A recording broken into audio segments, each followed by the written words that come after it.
Every player in the game is grinding 16 hours a day trying to find the best loot. Jang just reads the group chat. It is a secret monster chat group where all monsters brag about where they have hidden the best loot so that no player will be able to find it. They forgot to check who else was in the group, so using this opportunity, Jang goes to that spot and grabs all the best. We see the player take off his helmet. He looks quite tired. Then he says that his name is Jang Lu and that he only has 6 months left to live. He says he is suffering from an incurable disease called myasthenia-like syndrome. He explains that the doctor said that with medication support, he could live for another 2 years, but he lives in a poor, old district and his family can no longer afford his medical expenses. Right at that moment, an old friend he met online many years ago sent him a message that changed his destiny. Then we are shown a message from Hua Xiaoqian, who says that here's a gift for him and that perhaps there's an opportunity for him to survive in it. Zhang Lu then says that New Origin is a global virtual game created from a spiritual world discovered by scientists inside a meteorite. He explains that once launched, it swept the globe, and it was even discovered that awakened individuals in the real world can master stronger spiritual power and talents through cultivating in the game. He adds that strangely enough, during the game's beta testing phase, he was pulled into a chat group. In the chat group, we see the name Wild Monster Chat Group. Little White Rabbit says that this beginner village is so boring and asks if there is no one there. Little Spider says that it's the same for them, but players will be coming soon. Little White Rabbit asks if they can go play with them now. Little Spider says no, explaining that they bounce around too much and that poisonous spiders are most afraid of vibrations. Then Zhang Lu says that the ones in the group don't seem to be people from the real world. Instead, they are monsters in the game. Then we see more messages from the Wild Monster Chat Group. Pointy-eared Treyant says that Little White Rabbit's tribe will be the first to face the players and warns them to be careful not to lose the Heavenly God's secret treasure. Little White Rabbit tells Treyant not to worry and says that it is buried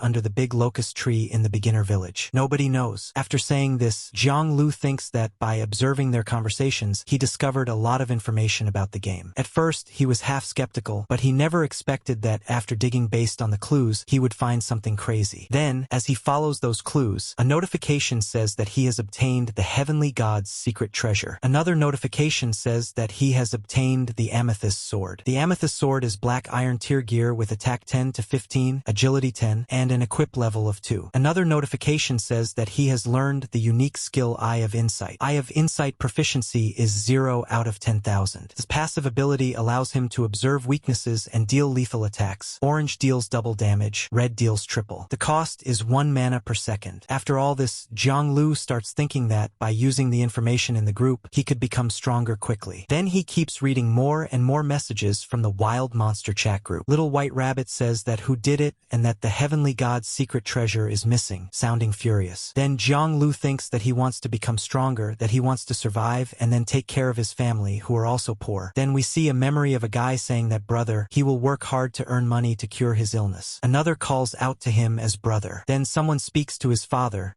saying that Luer, mom, is incapable and sorry to him. Zhang Lu then says that he wants to leave this hellhole, that this is his last dose of medicine, and that he can hold on for another 3 days. He says that New Origin might be his last chance. As he takes the medicine, he focuses himself, goes back, and starts reading the Wild Monster Chat Group again. Little White Rabbit says that with luck 10, people might not believe it, but there is an update coming in a few days, and a lot of big shots are going to debut. Sand Snake says that yes, he also heard that Great Emperor and Supreme Tier figures are gradually going to debut, and some will even visit the beginner village. Little White Rabbit then asks why big shots like them would come to their beginner village. Silver Moon Wolf Cub says that everyone should try hard to get close to these big shots because they hold countless inheritances and resources in their hands. After hearing this, Zhang Lu thinks about big shots, inheritances, and resources. Then he once again wears the VR helmet, and a notification says that he has entered the New Origin game world and wishes him a pleasant game. There, he thinks that he hurriedly logged off earlier after collecting the gear dropped by the rare monster. Now at level 4 as Grand Dream,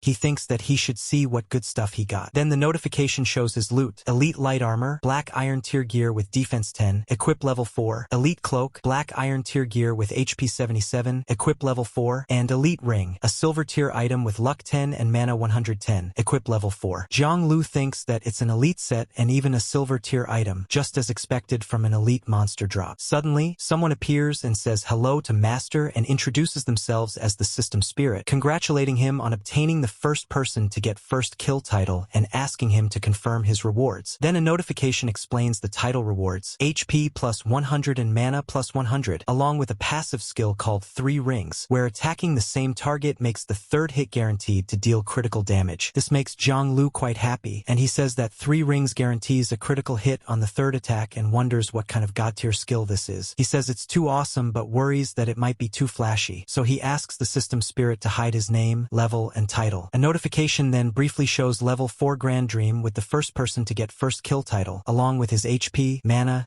defense, and luck stats. After his name is hidden, he feels relieved and says that it's much better now. He then wonders that if he got such good gear from the first elite monster kill, what it would be like to take down a boss monster. The system spirit explains that the gear dropped by special monsters varies depending on their tier. In the early stages of the game, before players reach level 20, black iron tier items are already considered top tier gear, and silver tier items have an extremely low drop rate. According to currently available information, the gear tiers from lowest to highest are crude gear, black iron tier gear, silver tier gear, gold tier gear, platinum tier gear, and diamond tier gear. The spirit explains that generally speaking, based on the difficulty of subjugation, gear dropped by a boss monster will be superior to that of a rare monster, and gear dropped by a rare monster will be superior to that of an elite monster. After seeing all this and understanding it, Zhang Lu says that he sees. Then he notices a lot of people behind him. One of them calls out to Big Brother Jiang Tianxia and points him out as the guy. The Big Brother reassures him that as long as the information is true and the matter is settled, he will arrange for him to join their Zongheng clan. Then he addresses Zhang Lu, saying that the gear he is wearing looks pretty good and that they are curious, asking if he can take it off and let them have a look. All of them are around level 5 or 6 warriors. However, Zhang Lu simply says that he is sorry and that he is in a hurry. The others immediately step in front of him and say that their boss wants to see his gear and that it is an honor, telling him not to be ungrateful. Zhang Lu just smiles and says that what if he doesn't show them, asking if they want to take him out and rob him. The leader laughs and says that there is nothing their Zongheng clan has set its sights on that they haven't gotten. He calls him a kid and says he will teach him a lesson, explaining that if someone has strength, they can do whatever they want, and if they don't, they need to keep their head down. He then tells him to prepare himself. He pulls out his big sword and says that the kid should consider himself unlucky. As he swings his sword, Zhang Lu immediately jumps and asks the system spirit how the pain sensation in the game is configured. The system spirit replies that it is equivalent to 5% of real-world pain sensation. Zhang Lu says he understands and tells the spirit to step back, and the spirit immediately leaves. Zhang Lu then thinks that he cannot be careless, that the poisonous spider's attack earlier had already triggered his myasthenia-like syndrome. Even in the game, he still needs to do his best to dodge incoming damage. He realizes that he hasn't used the attribute rewards from leveling up twice in a row, 10 attribute points, and decides to allocate all of them to agility. With his stats improved, the robbers move in to attack him. One of them shouts to be careful not to damage his gear. As they all jump at him, Zhang Lu quickly retreats and thinks about using Eye of Insight with the 3 Rings combo. He then says that they should worry about themselves first. Then we see a lot of damage numbers flying around. One of the defeated guys shouts that it's impossible and that he got one shot by gear and equipment. As another guy sees Zhang rushing toward him, he thinks about how this is even possible, wondering how someone could have such damage and speed in the beginner phase. The others rush at Zhang because they want to rob him and don't want to be humiliated, but suddenly Zhang moves behind them and attacks. He starts dealing double damage again and again,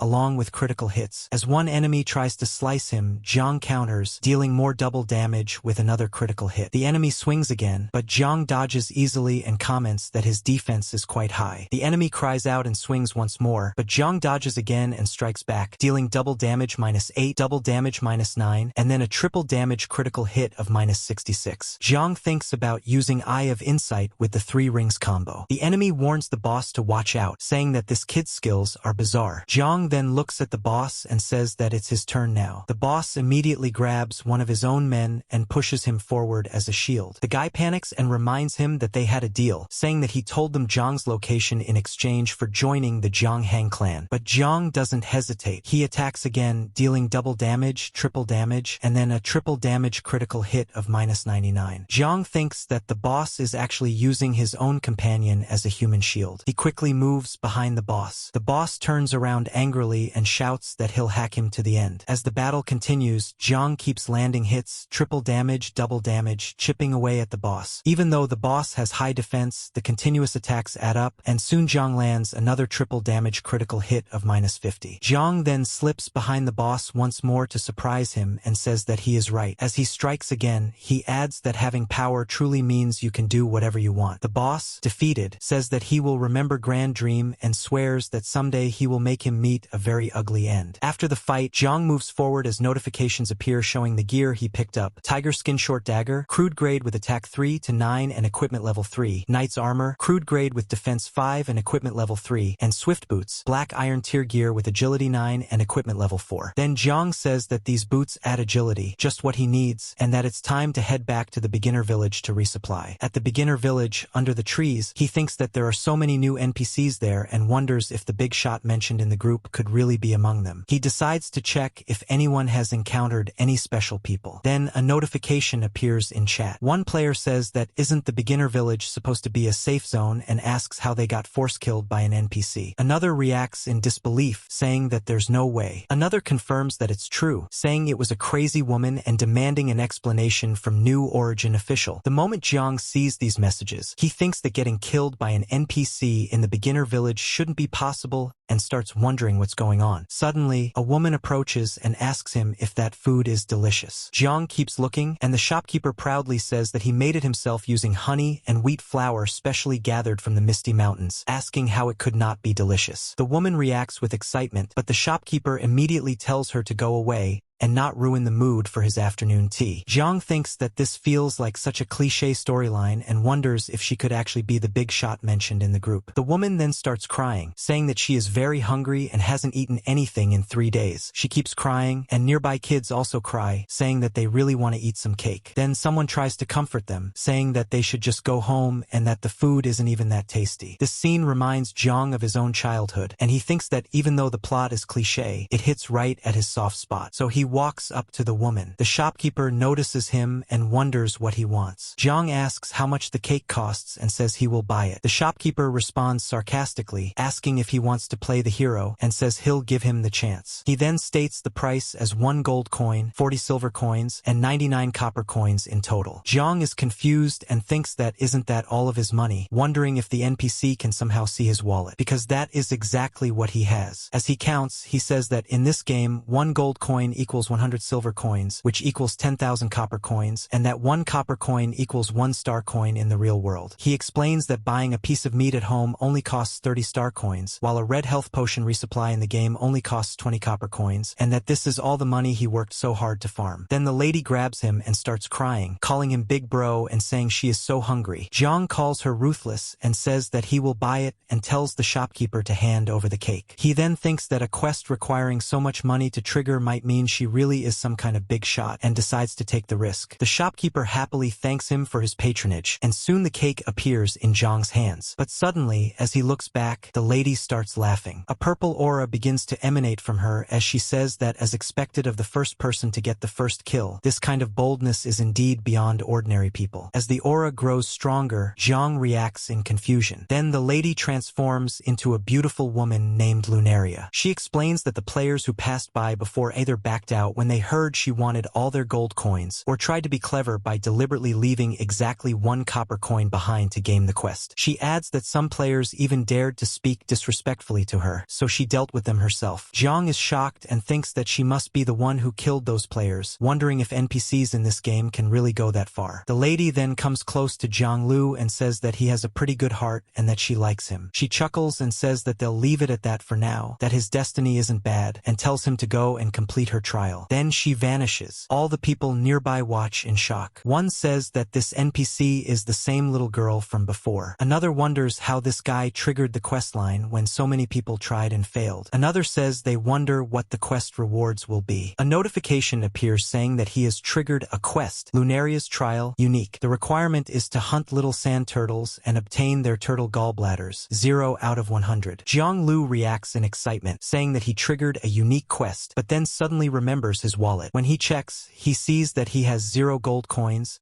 0 silver coins, and 0 copper coins. Now shocked, he yells that the gold coins he just earned haven't even warmed his pocket yet. He realizes that he can only sell the drops from the poisonous spider along with the crude grade gear from the 3 Zongheng clan members he defeated earlier, otherwise he won't have any money to buy supplies. At the beginner village market, a crowd gathers around his items. One person says that this is crude grade but such top quality. Another says that 39 attack is like gaining 2 levels for free after equipping it, and that the armor with 5 defense is like gaining 1 level's worth of defense stats. Another offers 10 silver coins and says they'll take everything. Someone else calls him stingy and raises the bid to 30 silver coins. Then another person offers 1 gold coin. That bidder turns out to be a level 6 player named One Immortal. After making the offer, he simply stands there calmly. The crowd reacts immediately. One says that this is the boss of the Immortal Tech group. Another says they didn't expect Immortal Tech group to enter New Origin, noting that it's a major guild in popular online games. Another adds that the Zongheng clan has also joined and that these large guilds are backed by powerful financial groups. Then One Immortal turns to Zhang Lu and asks if he wants to change places to chat. Zhang agrees. Later, One Immortal asks if he is a solo player, saying that it's not easy for one person to obtain this kind of gear. After taking a sip of his tea, the level 6 One Immortal says that he doesn't mean to pry and that the price of 1 gold coin is just a greeting gift, adding that he hopes they can continue to cooperate in the future if possible. Zhang Lu responds, asking what he means by cooperate. One Immortal explains that after level 10, players can choose a class with 5 normal options: warrior, mage, priest, archer, and assassin. However, he says the game has extremely high freedom with hundreds of thousands of hidden classes. He adds that if Jang ever obtains a hidden class medal, which allows a player to switch to a hidden class, he would be willing to offer a very sincere price. Zhang Lu asks why he thinks he can get a hidden class medal. One Immortal explains that the game has been open for less than 3 days, and yet Zhang already has black iron tier and silver tier gear equipped, and is even selling top quality crude gear. He says this clearly shows Zhang has his own leading playstyle. Zhang replies that it sounds like he is curious about his so-called leading playstyle. One Immortal reassures him that he doesn't want to pry into anything. He says that Zhang simply reminds him of another solo player. Zhang feels confused, so One Immortal continues, explaining that in another popular online game, a top 10 guild with thousands of members once made an enemy of a solo player and was completely defeated by that one person. He says he still remembers that player's arrogant name, blood-drinking Mad Saber. He adds that top solo players always have their own combat styles and reasons for staying independent, and that he respects that. However, he also says that he needs to protect and manage his organization and must constantly grow stronger. That's why he wants to cooperate. He finishes by saying that for some reason, he has a premonition that Zhang is someone who can provide what he needs. Later, as Zhang Lu steps outside, he thinks about everything. He reflects that the Immortal Tech group might be worth cooperating with in the future if the opportunity arises. But right now, he decides that the most urgent task is to complete Lunaria's quest. After checking his status and supplies, he recalls that Little Sand Turtle once mentioned something in the group about jagged rocks along the coast. In the Wild Monster chat group, someone asks for help, saying there are too many big rocks on the coast and many of their clan companions are stuck and can't move. Another replies that they don't have time, saying they've been frantically fighting players lately. Little Sand Turtle says that a massive number of players have flooded in recently and everyone is busy defending their territory, telling them to solve it themselves. Another then says that since the boss said so, they'll send 2 subordinates to take a look. Zhang Lu immediately realizes that this is the clue he was looking for. As he moves forward, he notices a group of players ahead of him: level 4 Zhanggang, level 4 Zhanggang Dushan, level 5 Zhanggang Hang Wang, and level 4 Zhanggang Suanqi. Hang Wang calls out to him, asking if he just came out of the beginner village,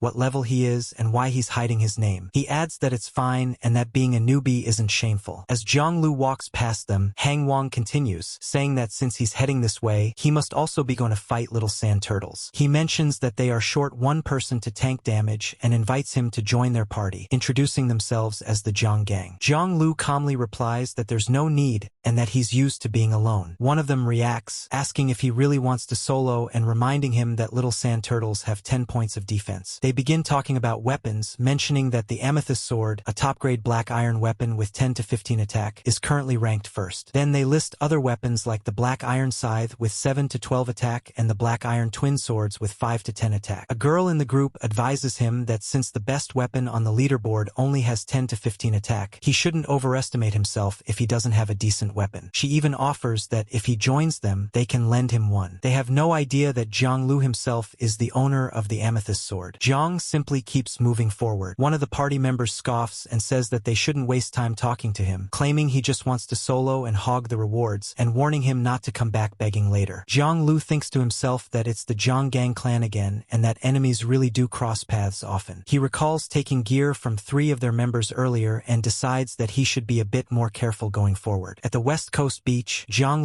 sees a group of players fighting. One of them says that the little sand turtle's defense and HP are too high and that they can only deal 1 point of force damage. Another says that it's fine and tells everyone to surround it, saying they can definitely take one down in 30 minutes. Another tells them to quickly use a red health potion. Jang watches and thinks that even if a player's attack is lower than the monster's defense, they can still deal 1 point of force damage, which explains why everyone is teaming up to fight monsters. However, he wonders where the big rock mentioned by the little sand turtle is, since he doesn't see it. He looks around and notices a forest, realizing that it was hidden there all along. As he goes closer, he sees many monsters gathered in that area. A notification shows little sand turtle, level 5, attack 20 to 25, defense 10, HP 500. He realizes that they are all stuck there and quietly apologizes to the little turtles as he prepares to attack. Meanwhile, after taking one down, the other party celebrates. One says that they are incredibly strong, taking one down every 20 minutes. The girl praises the leader, saying he just landed an 8-point critical hit and calling it godlike. The leader laughs and boasts that this is true strength, telling them to move on to the next one. Then one of their warriors notices movement in the forest. When they look, they see Jang dealing massive damage, 54, 48, 60, and are immediately shocked. One of them recognizes him as the solo player from earlier and wonders what kind of terrifying damage output that is. The leader admits that he had even wanted to trick Jang into tanking damage for them before. The girl notices that the Amethyst Sword is in Jang's hands and says it looks amazing, wishing she had one too. Another player says that taking down a little sand turtle in 1 minute means they've encountered a true big shot. Then someone points out that something isn't right, noting that the little sand turtles over there aren't moving. The leader agrees after taking a closer look. The girl realizes that they are stuck, saying that the rock has trapped all the little sand turtles so they can't move. She then suggests that they should go take Jang down, calling it a perfect leveling spot. Another player says that even if the 4 of them attack together, they might not be able to beat Jang, and that if they make too much noise and attract other players, it will become even more troublesome. He suggests calling Boss Jang Gang Tianxia instead. Their leader laughs and says that he's the smart one, adding that this will definitely count as a great merit. He tells them to call for backup, declaring that their Jang Gang clan is claiming that spot. Meanwhile, Jang looks at the drops and says that this is the quest item. He notes that for this scheming demoness, the drop rate is a bit low, since he killed 4 of them and only got 1. Still, he says it's not a total loss because they also drop gear and silver coins. A notification shows little sand turtle's gallbladder as a quest item. Another notification shows little sand turtle gauntlets, crude grade, with attack 5 to 5 and equipment level 4. Jang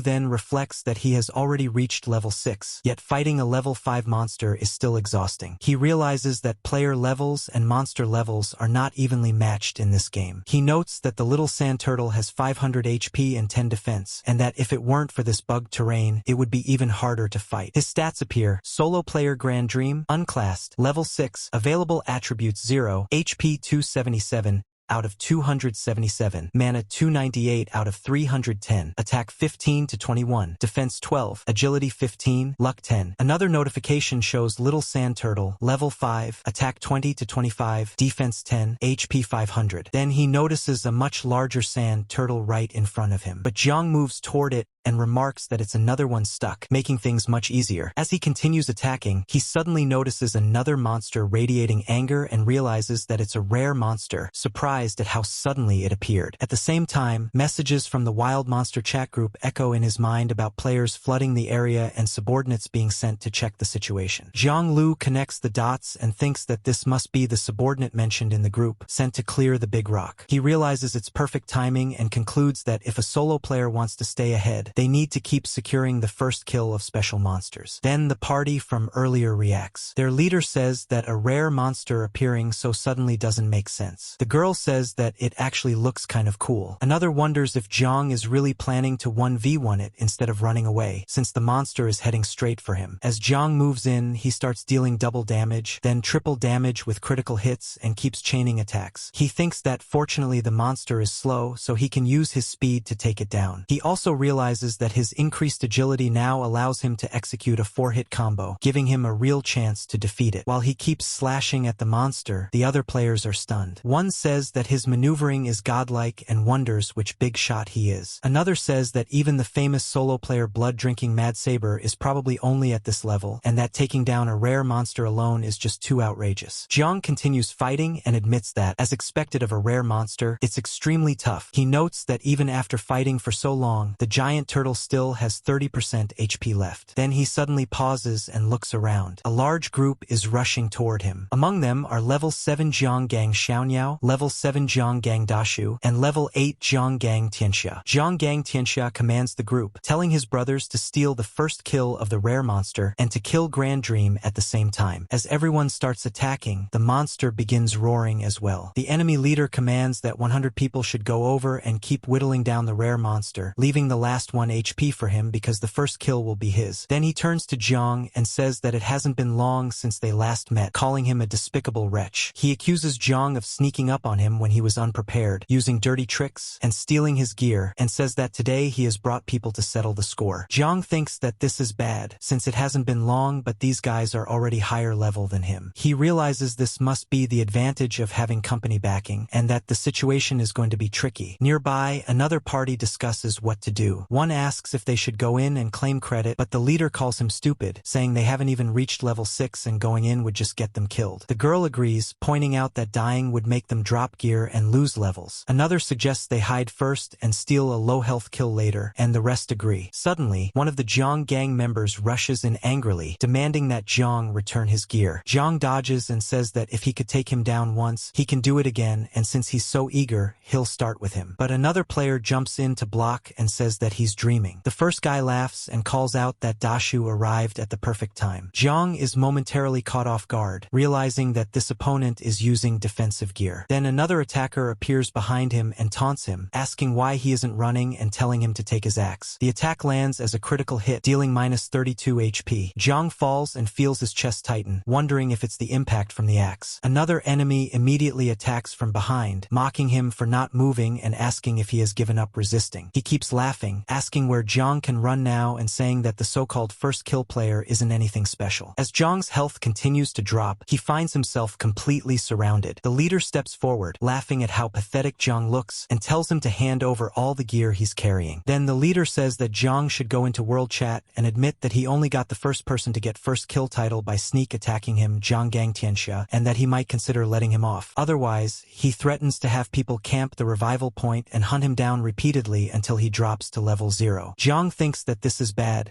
He can't catch his breath and realizes it's the precursor to an attack from his ALS-like disease. The enemy presses him, asking what he's going to do and telling him to think carefully. Suddenly, another group rushes in and reports to their boss that it has mutated. The boss asks what mutated, and they explain that the rare monster has turned into a rage monster. They say it became too strong because they couldn't take it down for so long and may have fed it too much experience. Behind them, the monster now stands with a powerful red aura, unleashing chaos and dealing massive damage to everyone around. Players panic, shouting that the damage is insanely high. Some cry out for help, while others say they've been blown away. A notification appears showing mutated sand turtle, rare monster, attack 100 to 150, defense 20, HP 19, 1500, skill sandstorm. Despite the chaos, one player shouts not to run, saying it only has 19 HP left and that if everyone attacks together with force damage, they can finish it. He promises that anyone involved will get a piece of black iron tier gear. Hearing this, the crowd gets excited. Some repeat that it's black iron tier gear, others shout to attack, saying that even if they die,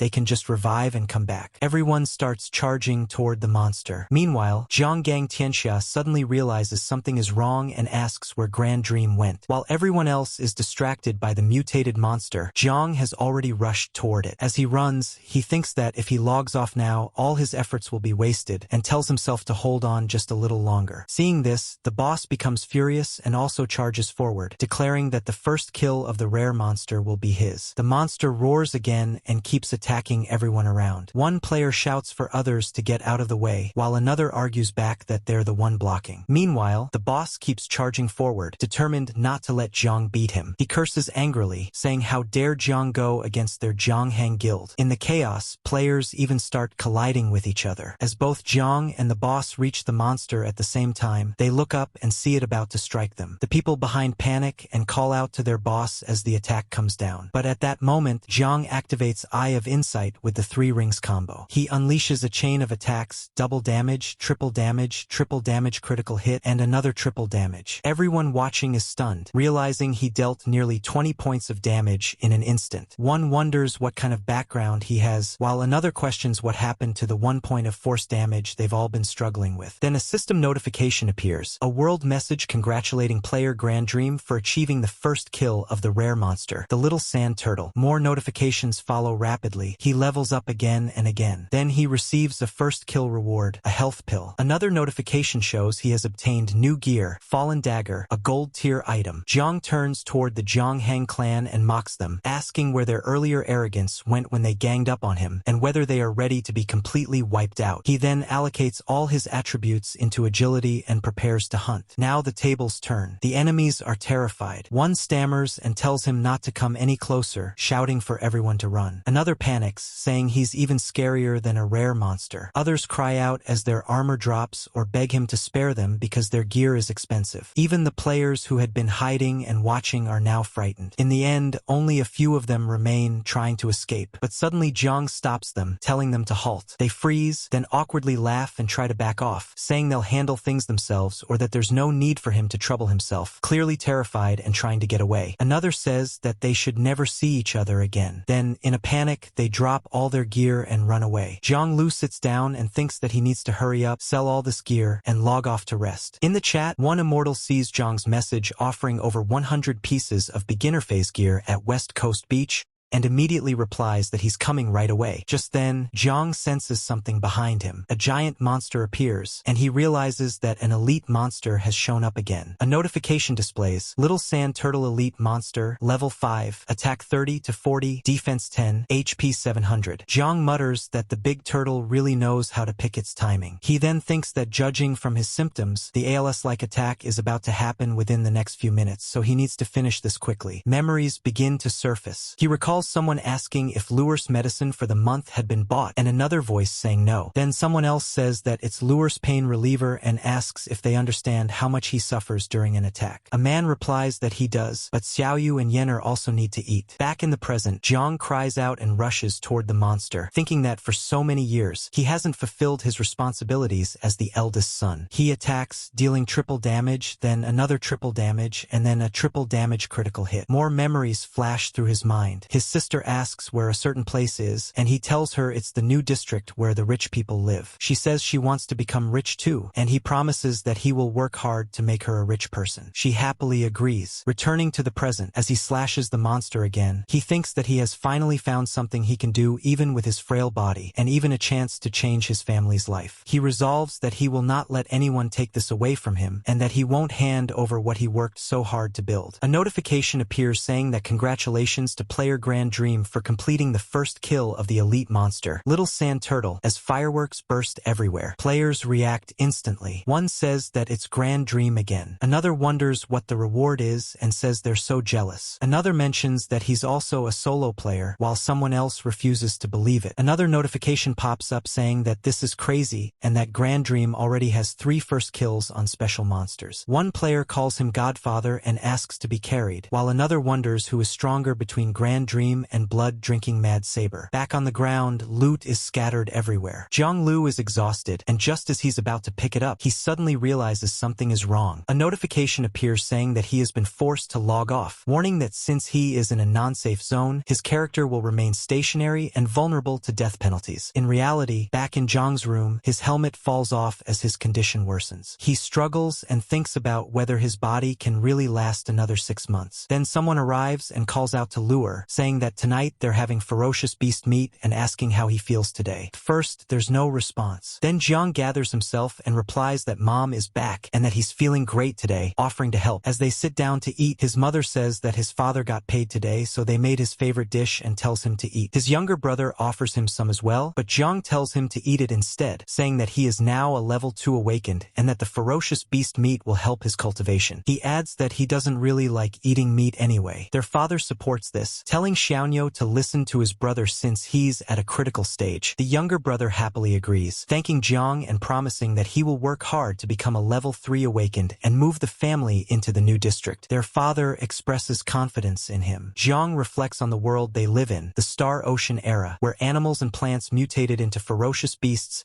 and began attacking human cities, forcing humanity to retreat and shrinking their living space again and again. He thinks about how the Federation struggles to maintain order under these conditions. But then he recalls that a small portion of humans awaken special abilities, gaining enhanced physical strength. These people are known as awakened, and they are ranked from level 1 to level 10 based on their power. Awakened above level 3 possess stronger physical techniques, and some individuals even awaken special arts, becoming incredibly powerful. The Federation saw the potential to restore social order through these awakened, so it began heavily recruiting those above level 3 into newly established jurisdictions known as the new district. Unlike the old district, which has outdated facilities, chaos, and almost no order, the new district is a newly built human territory funded by elites from all walks of life. It offers advanced medical care, cutting-edge technology, and high-quality living conditions, making it a paradise people desperately want to enter. For residents of the old district, nurturing an awakened is their ticket into this paradise. The Federation has set a rule that as long as a family produces a level 3 awakened, they can move into the new district together. Zhang Lu then says that he's full and a bit sleepy, telling his parents he's going to rest for a while. As he lies down, he thinks that cultivating a level 3 awakened requires a lot of resources, which ultimately means money. During this time, he needs to explore the game as much as possible. Even if he can't find a way to survive through the game, he must at least leave something behind that will allow his family to keep going. Soon after, he logs back in. A notification welcomes him back to the new Origin game world and wishes him a pleasant game. He regrets that he was forced to log off earlier, thinking that the gear he dropped was probably already taken by someone. However, when he returns to the location, he finds a massive crowd gathered there. At the center stands a now level 9-1 immortal, warning others that if they aren't afraid of death, they can try picking up the items, and that he will make sure they pay the price. Hearing this, the surrounding players back off, saying they can't afford to provoke the immortal group and quickly leave. Seeing this, Jang feels relieved and calls out to him as Brother Immortal. One immortal turns to him and says that since Jang has been hiding his name and level, he had been curious about the reason. He admits that he didn't expect him to be Grand Dream, the one who killed the rare monster, but also points out that logging off in such a place wasn't a wise move. Zhang Lu thanks him, saying that something suddenly came up in the real world. He explains that all this gear was dropped by the Zongheng clan members who came to besiege him, and that he called him over to ask if he's interested in buying it, telling him to set the price as he sees fit. One immortal responds that Zhang managed to kill so many people on his own, and that he really can't see through his true strength. Zhang just laughs it off. Then one immortal says that he'll buy everything. He explains that in the early stages of their immortal group's development, they need beginner gear like this to strengthen their members. He estimates that the gear is worth at least 5 gold coins, but admits that the company can't bring out that much in-game currency all at once. Instead, he asks if it's okay to convert it into 50,000 star coins in the real world, and says that if Zhang agrees, he can provide a card number and the money will be transferred by the afternoon. Zhang is stunned for a moment and agrees. As he thinks about the amount, he can't help but feel excited. He realizes that 50,000 star coins is more than what his parents can earn in an entire year. With this money, he can finally afford his medicine, and Xiaonyo and Yenner will also be able to eat ferocious beast meat more often. One immortal says that he'll take all the gear and then asks if Jang wants to join the Immortal Tech group, adding that he can apply for the best treatment for him. Hearing this, Zhang Lu thinks that joining an organization does sound tempting, and that given one immortal's character, he would likely receive very good treatment. Still, he replies with thanks and says he's more used to being a solo player. In his mind, he reasons that joining a team would mean being tied down and giving up many opportunities. He also believes he can maintain a leading position on his own and that being alone gives him more freedom. One immortal laughs and says he expected that answer, but that the company's higher-ups insisted he ask anyway. He tells Jang to contact him again if he has more transactions, calling him brother expert. Jang agrees. After that, Jang checks his notifications and says that he hasn't even had time to look at the rewards from the rare and elite monsters. He begins reviewing them. He has obtained a health potion that permanently increases agility by 10 and maximum HP by 50. He also got a fallen dagger, a gold tier weapon with unknown attack, equipment level 10, and currently unidentified. There's also an elite necklace, a silver tier item that grants an additional skill called Blink, usable at level 8. Then an elite armor with defense 25, elite gauntlets with attack 10 to 10, and elite boots with agility 14, all black iron tier and requiring level 8. Jang is amazed, thinking that so many items dropped, including even gold and silver tier gear, calling it another windfall and a massive upgrade. As he equips everything, a notification appears saying he has consumed the health potion, increasing his agility by 10 and his maximum HP by 50. Another notification says he has collected the full elite set, activating a bonus: HP plus 100, mana plus 100, defense plus 5, agility plus 5. His stats update to HP 427 out of 427, mana 410 out of 410, defense 42, and agility 74. He also equips the elite necklace and gains the skill Blink, allowing him to teleport forward a certain distance at the cost of 50 mana, with a cooldown of 2 minutes. Jang then comments that this setup feels a bit too flashy, and that he doesn't want to be targeted again. He asks the system spirit to hide the appearance of his gear and keep it looking like basic equipment. The system spirit appears and agrees. Jang feels relieved, saying that this is much better. However, he notices something strange. He still can't see the stats of the gold tier fallen dagger. He wonders if it requires some kind of special condition or identification to unlock, as the notification still shows it as an unidentified gold tier weapon with unknown attack and level requirement 10. He tries saying things like unlock, open, identify, open up, even jokingly telling it to wake up, but nothing happens. He realizes it's probably not a password and wonders what he actually has to do, even thinking he might have to throw it. He tosses the dagger and calls out for it to go, then picks it back up, saying the weapon is quite interesting. Suddenly, a woman appears and takes the dagger. She says that although the base stats are average, the additional skill is interesting. Jang immediately reacts, thinking that the demoness should give it back. The woman questions what he just called her. Jang quickly corrects himself and addresses her respectfully as Lord Lunaria. Lunaria then asks if he took down the mutated rare monster and the elite monster, and what about her trial. Jang tells her it's done and that all the quest items are ready. He thinks to himself that luckily, the monster's tornado earlier affected nearby little sand turtles, so enough gallbladders dropped. A notification appears saying that he has submitted 100 little sand turtle gallbladders. Lunaria praises him and says that here is his reward. As she grants it, he levels up. A system notification shows that he has reached level 10 and has 5 attribute points available. Then Lunaria hands back the dagger and says she helped him identify it. A notification reveals the weapon's true stats: fallen dagger, gold tier gear, attack 50 to 75, with an additional effect called Fallen that gives a 10% chance to deal 10 times damage. Equipment level 10. Jang is stunned and exclaims that a 10% chance to deal 10 times damage is unbelievable. Lunaria responds proudly, saying that the final stats of unidentified gear depend heavily on the appraiser's ability, and that he's lucky she took the time to do it. Jang is amazed, practically starstruck. Lunaria then casually tells him to go to the Batcave to complete the second trial. A notification appears showing the next quest, Lunaria's trial, unique, requiring him to collect 100 vampire bat fangs. As she leaves, she mentions that she'll take the appraisal fee as her reward. Jang thanks her, but then pauses and checks his inventory. He realizes that all his money, gold, silver, and copper coins, is gone again. Shocked, he shouts that she really is a demoness, since all the money he just earned has disappeared once more. He mutters that this demoness better give him an even better reward next time. As he walks through the jungle, Zhang Lu checks the notification about the Batcave and recalls that a bat mentioned something in the Wild Monster chat group. He decides to look through the chat again and soon says that he found it. In the chat, someone asks the vampire bat how things are going at the Batcave now that players over level 10 have started appearing. Another replies not to worry, saying that players will never guess where the hidden class medal has been hidden. Someone else asks where else it could be, guessing that it should be on elite or rare monsters, or jokingly asking if the boss is carrying it personally. The response response comes back that if everyone thinks like that, then they will never find it, followed by laughter. After reading this, Jianglu realizes that there is actually a hidden class medal somewhere in the Batcave. Jianglu asks where exactly the hidden class medal could be and wonders why Lunaria didn't explain it clearly, though he feels it would be awkward to ask her directly. He turns to the system spirit and asks if there's any detailed introduction about the Batcave. The system spirit confirms that there is. She explains that the Batcave is the only passage leading to the unlocked area known as the Mystery Mountains, and that it is currently an extremely high difficulty map. She adds that monsters there have a chance to drop the 5 major class medals, which are crucial for level 10 players preparing to change their class. Jang realizes that he has already reached level 10 and can choose a class, but he still wants to aim for a stronger hidden class if possible. He asks if there's any specific intelligence about hidden class medals in the Batcave. The system spirit apologizes and says that in the early stages of the game, there is very little information about hidden classes, so she cannot provide further details. Jang understands and thinks that even the Wild Monster chat group didn't reveal anything, so he'll have to rely on himself. Still, just knowing that a hidden class medal exists in the Batcave makes it worth the risk. He decides to head there. When he arrives at the Batcave entrance, he sees a large crowd gathered. Players are shouting for party members, some asking for high attack, others for tanks with strong defense. Jang is surprised, thinking that there are already so many players at level 10. Nearby, frustrated voices complain that even a group of 10 players couldn't defeat a single vampire bat, and someone else curses after losing another level. Just as Jang is about to enter, a level 10 player approaches him and asks if he wants to form a party, warning that it's too dangerous inside and that the bats all have skills, making it easier to fight in groups. Jang thanks him but declines, saying he prefers to go alone. As he walks in solo, someone watching exclaims in disbelief, wondering what kind of monster player would go in alone. Inside the cave, Jang thinks that this is the perfect time to test out his new weapon. He remembers that he still has 5 unallocated attribute points and decides to put all of them into agility. A notification shows his updated stats. He notes that compared to before, his attributes have increased significantly after leveling up and believes it should be enough to complete the second trial. Then suddenly, he notices something unusual ahead. A notification appears showing Vampire Bat level 10, attack 50 to 60, defense 25, HP 1000 with a bleed effect. Jianglu draws his weapon and complains that it actually tried to sneak attack him, saying he'll just use it as his first target. As he strikes,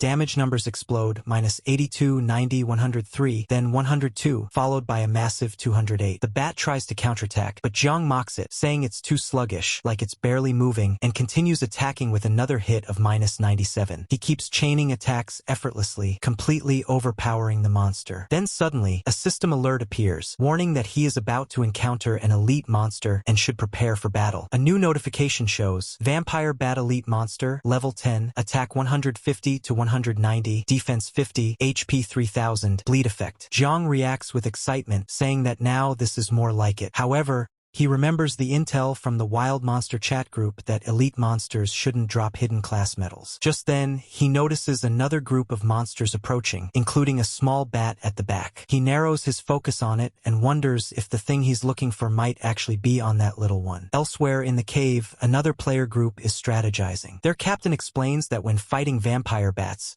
the key is to stay alert, dodge, and only attack isolated targets with low HP, assuring them that their 5-man team can handle one. A level 9 girl suddenly points ahead, telling the captain to look. The level 10 captain, Invisible Hot Wheels, looks forward and sees Jang in action. He shouts at him to stop, while another player complains about him blocking the way. But as they watch, they are stunned. One asks if Jang is seriously chasing down 5 vampire bats along with an elite monster at the same time. Another notices his weapon and says it looks like the fallen dagger, the one ranked first on the weapon leaderboard. Meanwhile, Jang keeps fighting and tells them not to block his path. A bat squeaks as it tries to attack, but suddenly takes an overwhelming hit, -1800 damage. A world message appears, congratulating player Grand Dream for achieving the first kill of the Vampire Bat Elite Monster. The surrounding players are completely shocked. One asks if anyone has ever seen 1800 damage before, while another says they haven't even seen 180. Jang, pleased, realizes what just happened and says says that he finally triggered the 10x damage effect for the first time, calling it awesome. After watching Jang dominate all those monsters, the surrounding players go wild. One says that he's handsome and asks to be friends, bragging about their looks. Another shouts that they love Grand Dream. Someone else begs the big shot to carry them. Jang is overwhelmed and can't believe what's happening. In the chaos, he suddenly notices the target slipping away and says that it flew off. Because of the crowd blocking him, the enemy escapes. He tries to push through, telling everyone not to block his way since he's busy. But the crowd keeps swarming him. One begs for a chance to cling to him, while another calls out asking where he went. Jang finally slips away. Behind him, the players start blaming each other, saying it's someone's fault for scaring the big shot off. Now alone, Jang breathes a sigh of relief and says he finally got away from that crowd. He then checks the loot from the elite monster. A notification shows that he obtained an archer class change medal, which allows a player to switch to the archer class. Jang reacts, saying it's just a regular class medal, confirming that the hidden class medal must be somewhere else. Then he pauses and notices something. He puts on an earpiece and answers a call from one immortal. One immortal asks if Jang is currently leading a team in the Batcave and offers 30,000 star coins per person carried, but with the condition that all class medals obtained go to them. Jang negotiates, saying that 30,000 is too high and suggesting 20,000 per person instead. He agrees to give them the 5 normal class medals but wants to keep any hidden class medal for himself. One immortal admits that he is also aiming for a hidden class medal and asks that if 2 drop, Jang should leave 1 for him. Jang considers it and agrees to the deal. One immortal responds immediately, saying they'll be there soon. Jang thinks about how fast he acts and decides to use this opportunity to earn some extra money, believing it shouldn't cause any trouble. Elsewhere, someone curses Grand Dream in frustration. The scene then shifts to the real world, inside Jiang Gang Tianxia's office. One subordinate tries to calm the boss, saying it's just the first kill of a Batcave elite monster,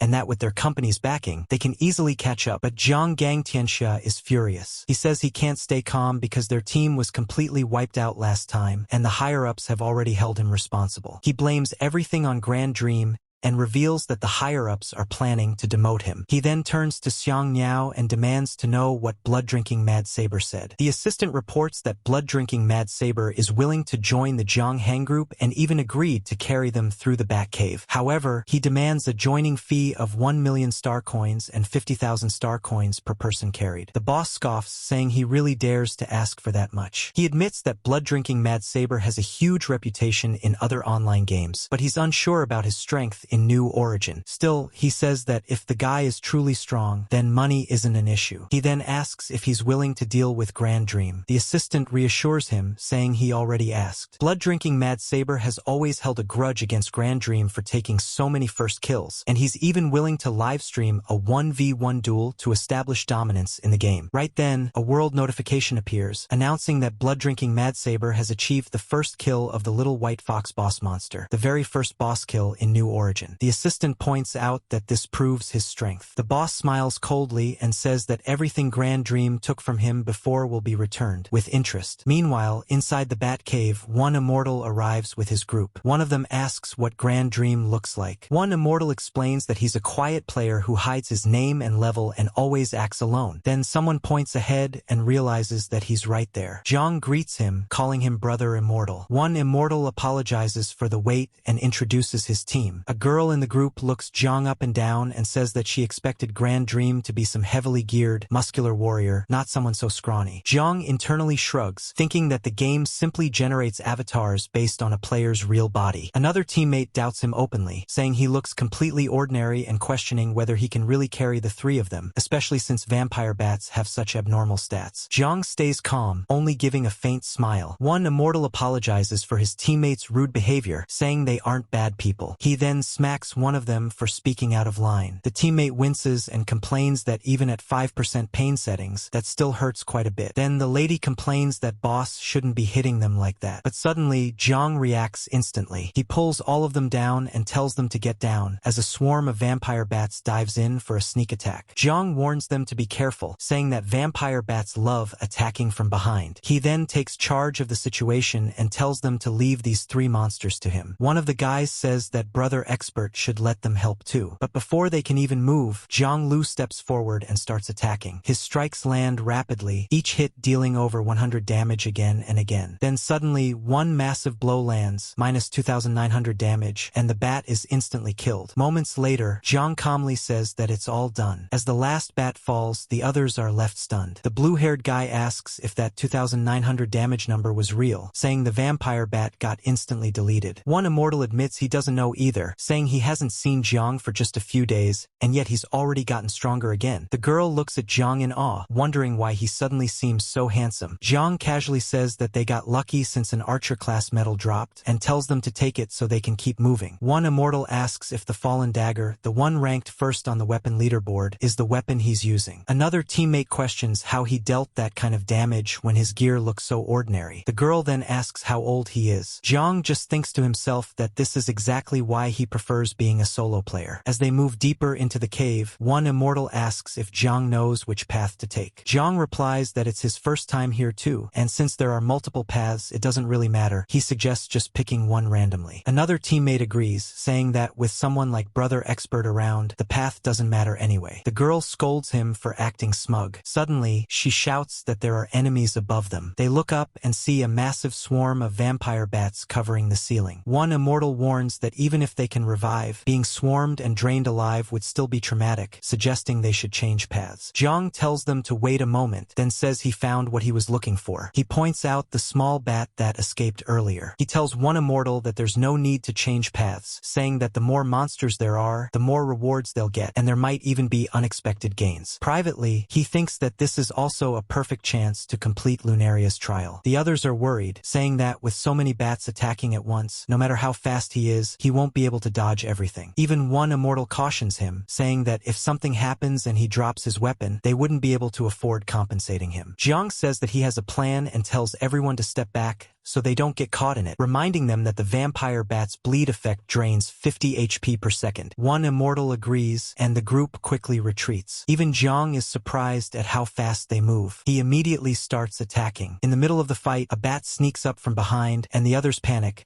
saying he failed to one-shot it and that once a fight drags on, nearby bats will start waking up. But suddenly, Jiang disappears. One immortal is shocked, saying he vanished. As the bat attacks, Jiang reappears at another position, cleanly dodging it. The others are confused, asking what he just did. Someone realizes it's Blink and wonders where he got such a god-tier skill. Jiang quickly assesses that Blink covers about 25 meters but has a long cooldown. A notification confirms it's from the Elite Necklace, a silver-tier item granting the Blink skill, currently on a 2-minute cooldown. Another bat attacks, but Jiang slashes it down instantly. One of the teammates figures out his strategy, that he's luring the bats away and taking them down one by one to avoid triggering the entire swarm. The girl admires him even more, calling him handsome again. Jiang thinks that although this method takes longer, it's effective. He continues hunting patiently. A notification shows he has collected 4 vampire bat fangs out of 100. He keeps fighting, taking down more and more bats over time. 2 hours later, he finally reaches the last one, except for the small bat he had noticed earlier. A notification shows he has leveled up to level 12, gaining 5 attribute points. He once again allocates everything into agility. Another notification shows he has collected 206 vampire bat fangs, far exceeding the requirement. Jiang realizes that Lunaria's trial is now complete. He then focuses on the final target, the small bat, and says that now it's its turn. The others start getting sleepy since the fight is taking so long. Jiang looks at them and says that they're being too relaxed, reminding them this isn't a safe zone. One guy wakes up and asks if it's all done, saying he's just hungry now. The girl admits she fell asleep. Jiang says there's only one left. One immortal explains that while they were logged off, Jiang single-handedly fought over 200 vampire bats and obtained more than 30 class medals. He adds that they missed a valuable learning opportunity. Another teammate praises Jiang, saying he's really reliable and that they should just finish the last one and call it a day. Jiang explains that he's waiting for Blink's cooldown, since the last bat is fast and he doesn't want it to escape again. But one of the teammates, eager to prove himself, insists that Jiang has done enough and rushes forward without waiting. He shouts dramatically as he charges at the small bat. However, the moment he approaches, the bat's eyes glow red and it unleashes a powerful wind attack, knocking him straight back to the ground. Everyone is shocked. One immortal asks what just happened. Jiang immediately realizes something is wrong and says it might be a mutated monster. Right then, the bat transforms into a much larger and more terrifying form. A notification appears, giant vampire bat, mutated, level 10, attack 240 to 260, defense 50, HP 4000, bleed effect. The team is stunned. One asks if this is even still a vampire bat, while the girl panics at its massive HP. One immortal quickly tells Jang to take the others and leave, saying the monster stats are too overwhelming. But the teammate who got knocked back refuses, saying they finally have a chance to fight seriously and shouldn't run. The girl agrees, saying that at worst they can just revive. One immortal then decides to follow Jang's lead and asks him to convince them. Jang reveals his reasoning, saying that this monster might be carrying a hidden class medal. One immortal is surprised and asks if that's true. Jang admits it's still speculation, but says the chances are high and worth the risk. Hearing that, one immortal agrees to fight and asks for a plan. Jang takes command, telling everyone to spread out, prepare their red health potions, and support him while he takes the lead. They agree and quickly prepare, spreading out with their red health potions ready. The mutated giant vampire bat lunges at Zhang Lu, striking fast, but he dodges just in time. He counters and lands a hit, but the damage is surprisingly low. Zhang immediately realizes something is off. The monster's defense is far higher than expected. The creature lets out a strange, almost mocking sound. Zhang focuses and activates Eye of Insight, trying to find a weakness, but nothing appears. He thinks that this makes no sense, since normally there should be some kind of weakness indicator. Behind him, Jiu panics and asks why Zhang's damage suddenly dropped. Even one immortal admits he doesn't understand. The tension rises as they realize that if Zhang can't handle it, none of them stand a chance. Zhang keeps attacking, trying different angles, but every hit barely scratches the monster. He thinks that something is wrong. There's no visible weakness at all. Suddenly, the monster's claw swings down right in front of him. Zhang reacts instantly, dodging and parrying at the last moment. Even so, the impact is powerful. He takes heavy damage and is sent flying backward. One immortal shouts in alarm, while the others freeze in fear. Zhang lands, surrounded by a faint aura as a notification appears. He has entered a bleed state, losing 50 HP per second for 10 seconds. Before he can fully recover, the monster charges again, preparing another devastating attack. Gu jumps in front of the incoming strike and blocks it, shouting that the bat won't get anywhere near Zhang. The girl follows up, yelling at the monster to back off. Meanwhile, Zhang quickly pulls out a potion and starts drinking it. Gu asks if he's okay. Zhang apologizes, saying he didn't expect the fight to be this tricky, and asks for a second to recover. His HP is still ticking down from the bleed, and the pressure keeps building. One immortal steps in and reassures everyone that Gu and the others can hold out for now. Zhang briefly worries that Immortal might call for backup, thinking it would be too late if they relied on that. Instead, he asks for just a bit more time. One immortal agrees, saying they can stall, but in the end, they'll have to rely on Zhang, because without him, there's no way they can defeat this monster. Those words hit Zhang deeply. He recalls how, in the past, he was always the one being protected, always the weak one others had to look after. His mother urging him to run, others stepping in for him, it all comes back. But now things are different. Gu calls him reliable. The girl says he's amazing. One immortal trusts him completely. Zhang realizes how good it feels to finally be seen as someone strong. He tells himself he can't let that title of brother expert mean nothing. Meanwhile, the girl taunts the monster, drawing its attention. It lashes out but misses. Gu coordinates with the others, telling them to aim properly and not waste attacks. Zhang finishes recovering, still thinking fast. One immortal asks if he's come up with a strategy. Zhang says he has a plan, but he needs everyone's cooperation. One immortal immediately agrees and asks what they need to do. Zhang explains that they need to buy him a few seconds during the gaps between the monster's attacks. He warns that the monster's damage is too high, so they should stick to long-range attacks and focus on continuously restricting it rather than engaging directly. He asks if they can manage that. One immortal hesitates for a moment, then suddenly Bu panics, shouting that he's about to die. Gu immediately steps in again,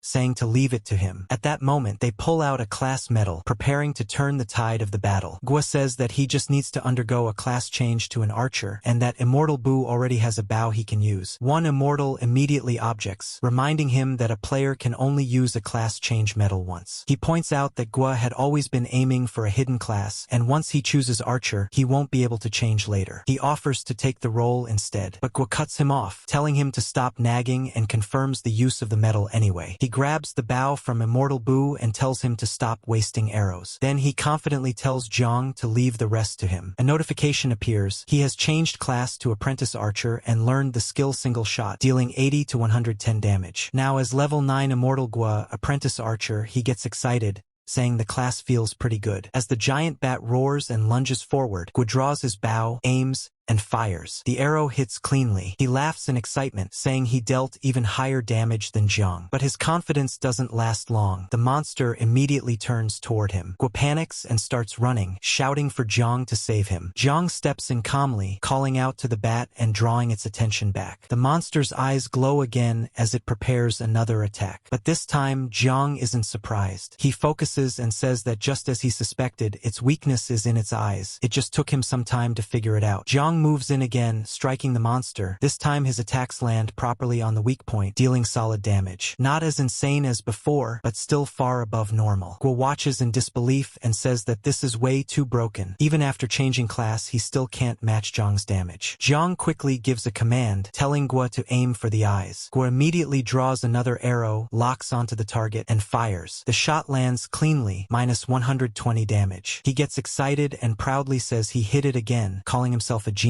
The others watch in surprise. The girl says she can't believe it, that Gua is actually coordinating perfectly with Jang. Meanwhile, Jang keeps attacking as well, landing hits like minus 480 and over 100 damage. Gua, now fired up, complains that Jang is stealing all the spotlight and asks for another chance. Jang calmly agrees and lets him take the next shot. Gua confidently fires again, but this time the arrow misses the eye, dealing only minus 53 damage. The others immediately laugh. The girl teases him, saying the master archer suddenly looks weak, and one Immortal jokes that compared to Jang, it's completely insignificant. Gua gets annoyed and snaps at them to stop talking. Jang doesn't waste the opening. He steps forward and delivers the final blow, telling the bat to die in peace. The monster lets out a final scream and collapses. Jang reflects that his luck wasn't great this time, since he didn't trigger the Fallen Dagger's 10x damage effect even once. The team gathers around, still amazed. The girl asks one Immortal how he even met someone like Jang, wondering how he can be this strong. One Immortal explains that he met him at a street stall buying gear and didn't expect him to be this powerful either. Jang checks the drops and his eyes widen. 2 light orbs appear. Notifications reveal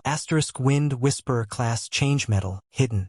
* Druid class change medal hidden. The girl gasps and asks if those are hidden class medals. Jang confirms that they are and says their luck is incredible. There are even 2. The girl gets excited, saying they've truly struck it rich. Jang says that as agreed, he'll keep one hidden class medal for himself and give the other to them. One Immortal hesitates, saying he didn't expect things to get this dangerous and that maybe Jang should keep both. But Jang refuses, saying that this time it wasn't just him. Immortal Gua contributed too, and a promise is a promise. This is what they deserve. Gua happily agrees, saying he really put in the effort this time. But in the very next moment, a blade pierces through him. Everything freezes. One Immortal shouts Gua's name, while the girl looks on in horror. The attacker steps forward calmly and says that by right, the rewards should belong to him. Jang turns and recognizes him. It's Jang Gang Tianxia. He mocks them, saying the Immortal group has really fallen if an executive is still using crude grade gear. One Immortal clenches his teeth and says their groups have never interfered with each other, questioning why he's here. Jang Gang Tianxia reminds him that they've always been competitors, and that the Immortal group even took the gear his team dropped at the beach. Then he adds that now they've gone even further by teaming up with Grand Dream, someone his group considers an enemy, so he has no choice but to strike first. Behind him, his entire team stands ready, waiting for the signal. He coldly demands that they hand over the hidden class medals and all their gear, saying he might grant them a quick death. One Immortal, furious, calls out his name, but Jang steps forward calmly and tells him to calm down, saying they're just defeated enemies. He tells him to take Immortal Boo and step back, and that he'll handle this himself. Someone from the enemy side scoffs, saying that a guy with just a few first kills is talking big. Then, from behind them, a powerful figure steps forward. He looks directly at Jang and challenges him, asking if he dares to fight. After seeing the newcomer, one Immortal immediately recognizes him and says that he's here. The man steps forward confidently and addresses Jang, saying that everyone on the forum has been debating who is stronger between them, but in his eyes, Jang isn't even qualified to be mentioned in the same breath. Someone calls out his name, blood-drinking Mad Saber, and a notification confirms his class as Apprentice Gale Wanderer. Jang immediately realizes that this guy guy is already a hidden class user. Then a woman suggests settling the debate through a livestream, and drones are released to broadcast the fight. Blood-drinking Mad Saber directly challenges Jang, saying it will be a duel between the two of them. System notifications explode everywhere, announcing a major event. The PK between blood-drinking Mad Saber and Grand Dream will be broadcast live in 1 minute. Players start flooding in, calling it a clash between two top solo players. Some even hype blood-drinking Mad Saber as the ruthless player who once solo-wiped a 1,000-man guild. Jang calmly accepts the duel, but one immortal quickly stops him and warns him that blood-drinking Mad Saber is extremely dangerous, arrogant, obsessive, and completely focused on maximizing critical damage. He explains that no one has beaten him in a duel so far. He also points out that since Mad Saber already has a hidden class, likely built around crit damage, Jang is at a disadvantage. He suggests that Jang should use one of the hidden class medals right now to improve his chances. The girl agrees, urging Jang to take the upgrade and win. Jang looks at the medals and thinks about it carefully. Then he decides to hand both medals to one immortal for safekeeping, saying he'll choose later after everything is over. He states confidently that when it comes to critical damage, he won't necessarily lose. In his mind, he knows this isn't the time to make a rushed decision. Choosing a class now without thought would disrespect the outcome of the fight. Meanwhile, the live stream hype keeps growing. Players comment that Grand Dream looks impressive, and excitement builds as everyone prepares to watch the showdown between the first Kill King and the game's most feared solo player. The opponent sneers and asks if Jang needs time to recover his pitiful HP, then coldly adds that once the fight starts, there will be no excuses or surrender. Jang calmly replies that there's no need. He's always ready. Blood-drinking Mad Saber doesn't wait another second. He shouts for Jang to die and instantly unleashes a Gale Slash. The attack cuts through the air at terrifying speed. Jang reacts just in time, barely dodging it. The girl shouts for him to be careful, and even one immortal tenses up watching. Without hesitation, Jang rushes forward, using his speed to get behind Mad Saber. Mad Saber smirks, calling him an idiot and acknowledging his blink skill, but instead of panicking, he reacts instantly. Jang attacks, but Mad Saber slips away just as fast. Jang realizes his third hit was blocked. He immediately changes tactics, deciding to rely on his agility and kite instead of forcing direct exchanges. With his agility nearing 90, his movement becomes almost untouchable. Spectators watching the livestream go wild. Some say his speed must be over 70 agility, while others refuse to believe any player has reached that level yet. But critics quickly jump in, saying Jang doesn't dare to fight head-on,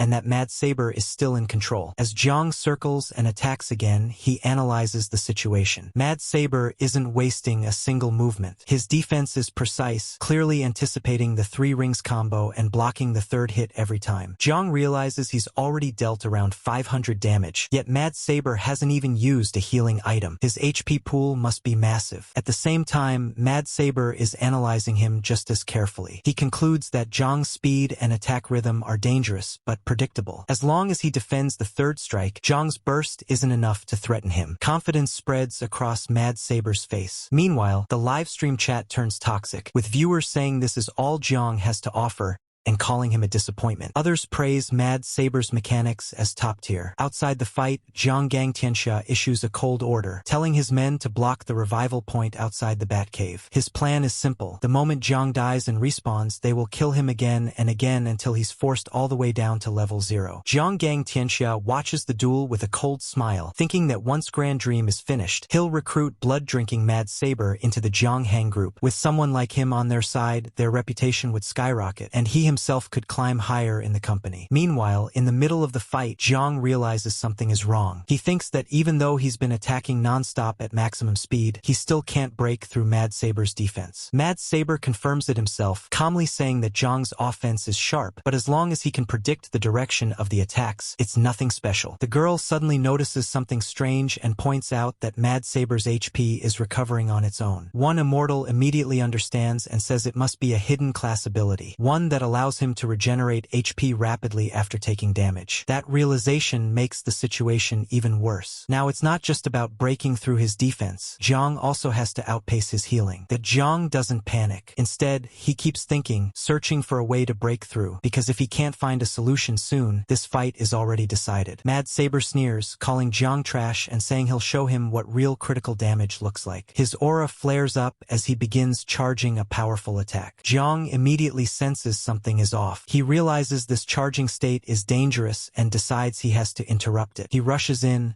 attacking as fast as possible, but even then, he can't tell how much HP Mad Saber actually has. Mad Saber suddenly shouts for him to die and unleashes a Gale Burst Slash. The attack is massive. Jang barely escapes using Blink, thinking that without it, his HP would have been wiped out instantly. Mad Saber laughs and says his skill can be used consecutively, mocking Jang and asking if Blink can do the same. Jang quickly analyzes the timing, realizing there must be a short gap between activations. He prepares to counter during that window, but before he can act, Mad Saber launches another Gale Burst Slash. This time it hits. Jang is sent reeling, his HP plummets. He barely manages to stay standing with just a sliver left, realizing how absurd the damage is. Mad Saber revels in it, laughing wildly. Around them, one immortal and the others grow tense, feeling that even Jang might not be able to win this. The Zongheng group celebrates early, convinced their victory is guaranteed. Mad Saber prepares his final attack, declaring that this is where Jang's journey ends and that from now on, it will be his era. He mocks Jang, saying that running into him was just bad luck, and that he'll gladly take all his gear. Jang, however, thinks differently. He realizes he's been waiting for this exact moment. As Mad Saber continues mocking him, Jang steadies himself. Even as another hit lands, pushing him to the brink, he remains focused. Then he says that triggering it once is enough. In that instant, the Fallen Dagger's effect activates. A massive number explodes across the screen. -3987 damage. Everything freezes. Mad Saber's expression shifts from confidence to shock. As he fades, he refuses to accept it, insisting he hasn't lost. Around them, everyone is stunned, unable to understand what just happened. The boss stares at the damage number and shouts in disbelief, asking what that 4-digit damage even was. Jang, calm and steady, simply says that he won. Even one immortal and the others can't process what just happened. The live stream chat explodes. Some accuse Jang of cheating after seeing such absurd damage, while others point out that his weapon, the Fallen Dagger, ranked number 1,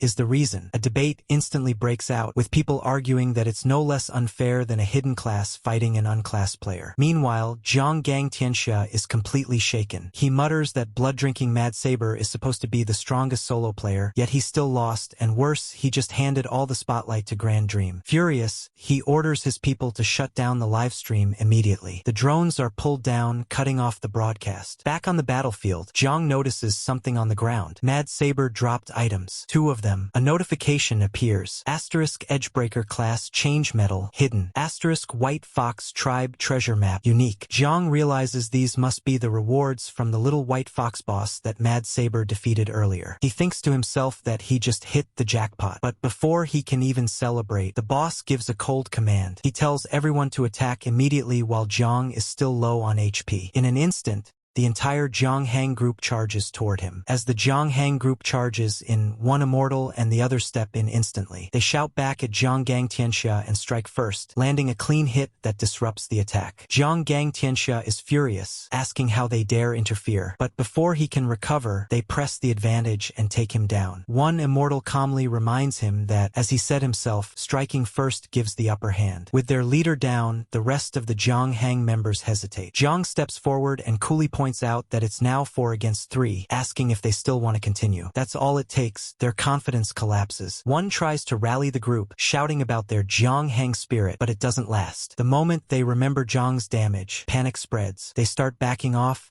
then outright run. Some shout that 3,000 plus damage is too terrifying, others refuse to tank, and soon the entire group turns and flees. Even the ones trying to act tough give up and chase after their teammates. The immortal group watches them go, laughing at how quickly their so-called spirit disappeared. With the battlefield finally quiet, one immortal turns to Zhang and hands over the loot. He says this was originally meant for him anyway, and is now returning it to its rightful owner. Zhang looks through the items, gear and medals dropped by both blood-drinking Mad Saber and Zhang Gang Tianxia. Among them is the Edgebreaker hidden class medal and some additional gear like Night Bat gauntlets. Zhang says he'll only take the Edgebreaker medal, reasoning that from the name, it's likely a high attack speed assassin type class, which fits him perfectly. One immortal is overwhelmed and even gets emotional, asking if he can hug Zhang. Zhang politely declines. The girl then excitedly invites Zhang again to join the Immortal Tech group, saying their team has a great atmosphere and he'd definitely enjoy it. Zhang thanks her but says that if he ever decides to join a group, they'll be the first he contacts. Just then, one immortal casually mentions that he has already transferred 100,000 star coins to Jang. Jang is surprised and reminds him that they agreed on 20,000 per person carried, and that the total shouldn't be that high. One immortal tells Jang to hear him out first. He explains that during this Batcave run, the immortal group gained dozens of class medals and even secured 2 crucial hidden class medals. With this, their organization could rise to top-tier status almost instantly, and it's all thanks to Jang leading them. He adds that Jang just publicly defeated blood-drinking Mad Saber, meaning Grand Dream is now recognized as the strongest player in New Origin. The company's higher-ups have already instructed him to build a strong relationship with Jang, and that the 100,000 star coins are nothing compared to his value. Jang understands and thanks him. In his mind, though, the number hits hard. 100,000 star coins means his family's life can completely change. Medicine, food, everything becomes possible. One immortal then says that Immortal Jujo has already revived outside the cave and that they're heading to regroup. Jang agrees but says he wants to explore further ahead since the exit leads to a new map. They part ways there. The girl teases one immortal, asking why he didn't try harder to recruit Jang. He jokes back, embarrassing her, and she reacts flustered. As they leave, one immortal reflects that the name Grand Dream will soon become a nightmare for all players, and that he's lucky Jang is an ally, not an enemy. Meanwhile,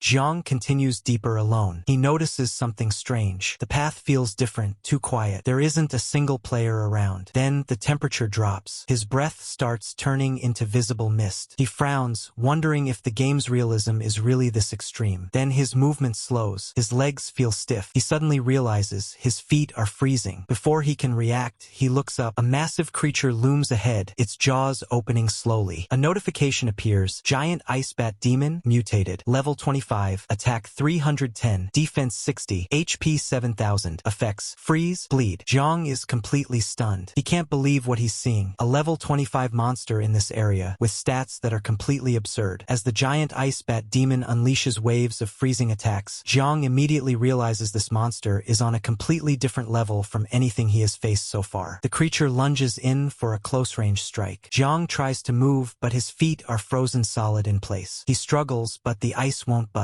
Panic hits him. He thinks that if this continues, he'll die here, and worse, he'll drop his gear. The thought of losing the fallen dagger alone is enough to make his heart sink. With no other choice, he decides to force a class change mid-fight. A notification appears asking if he wants to change class to Wind Whisperer. Jang immediately confirms. Just as the monster is about to hit him, a voice cuts through the air. A strange melody echoes, and the monster suddenly freezes in place. Jang is shocked. He didn't do that. Then, thunder crashes.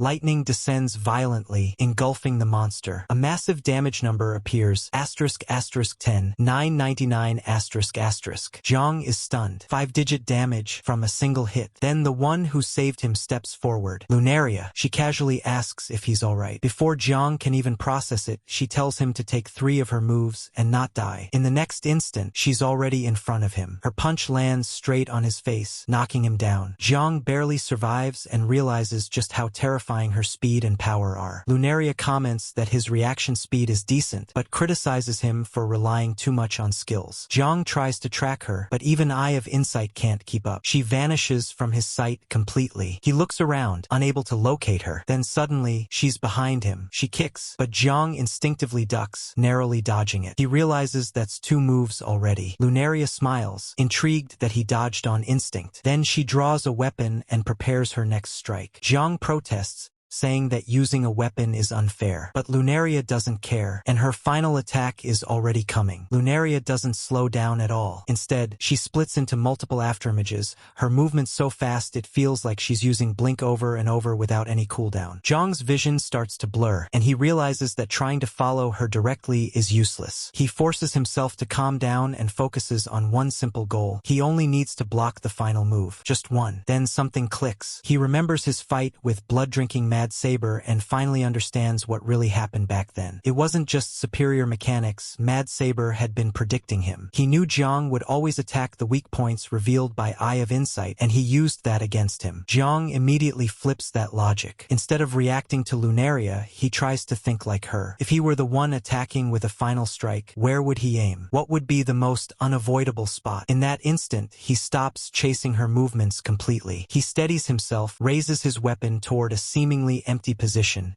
and waits. The attack comes exactly there. He blocks it perfectly. A notification appears, confirming that he has completed Lunaria's trial. Lunaria pauses, clearly impressed. She tells him he's not bad and asks if he's willing to take her as his master. Another notification appears, offering the Temple Inheritance, a unique hidden class. Jang is overwhelmed with excitement. After everything he's been through, he finally made it. Without hesitation, he accepts and eagerly asks what kind of class it is, expecting something incredibly powerful. Lunaria smirks slightly and tells him to listen carefully. Their class is Bard. After hearing that the class is Bard, Jang can't help but feel a little disappointed. He says it doesn't sound very strong and even asks if it will be more powerful than Wind Whisperer. Lunaria immediately gets annoyed, snapping that theirs is the temple's unique inheritance and telling him not to be so ungrateful. As she knocks him again, Jang complains about how much it hurts. Lunaria then notices something and says that he actually got his hands on the Wind Whisperer class. She admits that although it's nothing special in the eyes of the temple, it's still not bad. Jang quickly asks her to give it back, but Lunaria just scoffs, saying his heavenly fate is quite impressive. Jang is confused and asks what heavenly fate even means. He recalls that she mentioned it before, and now he wants a proper explanation. Lunaria tells him she can't reveal too much, but explains that it's like a hidden luck attribute, something tied to a person's destiny, opportunities,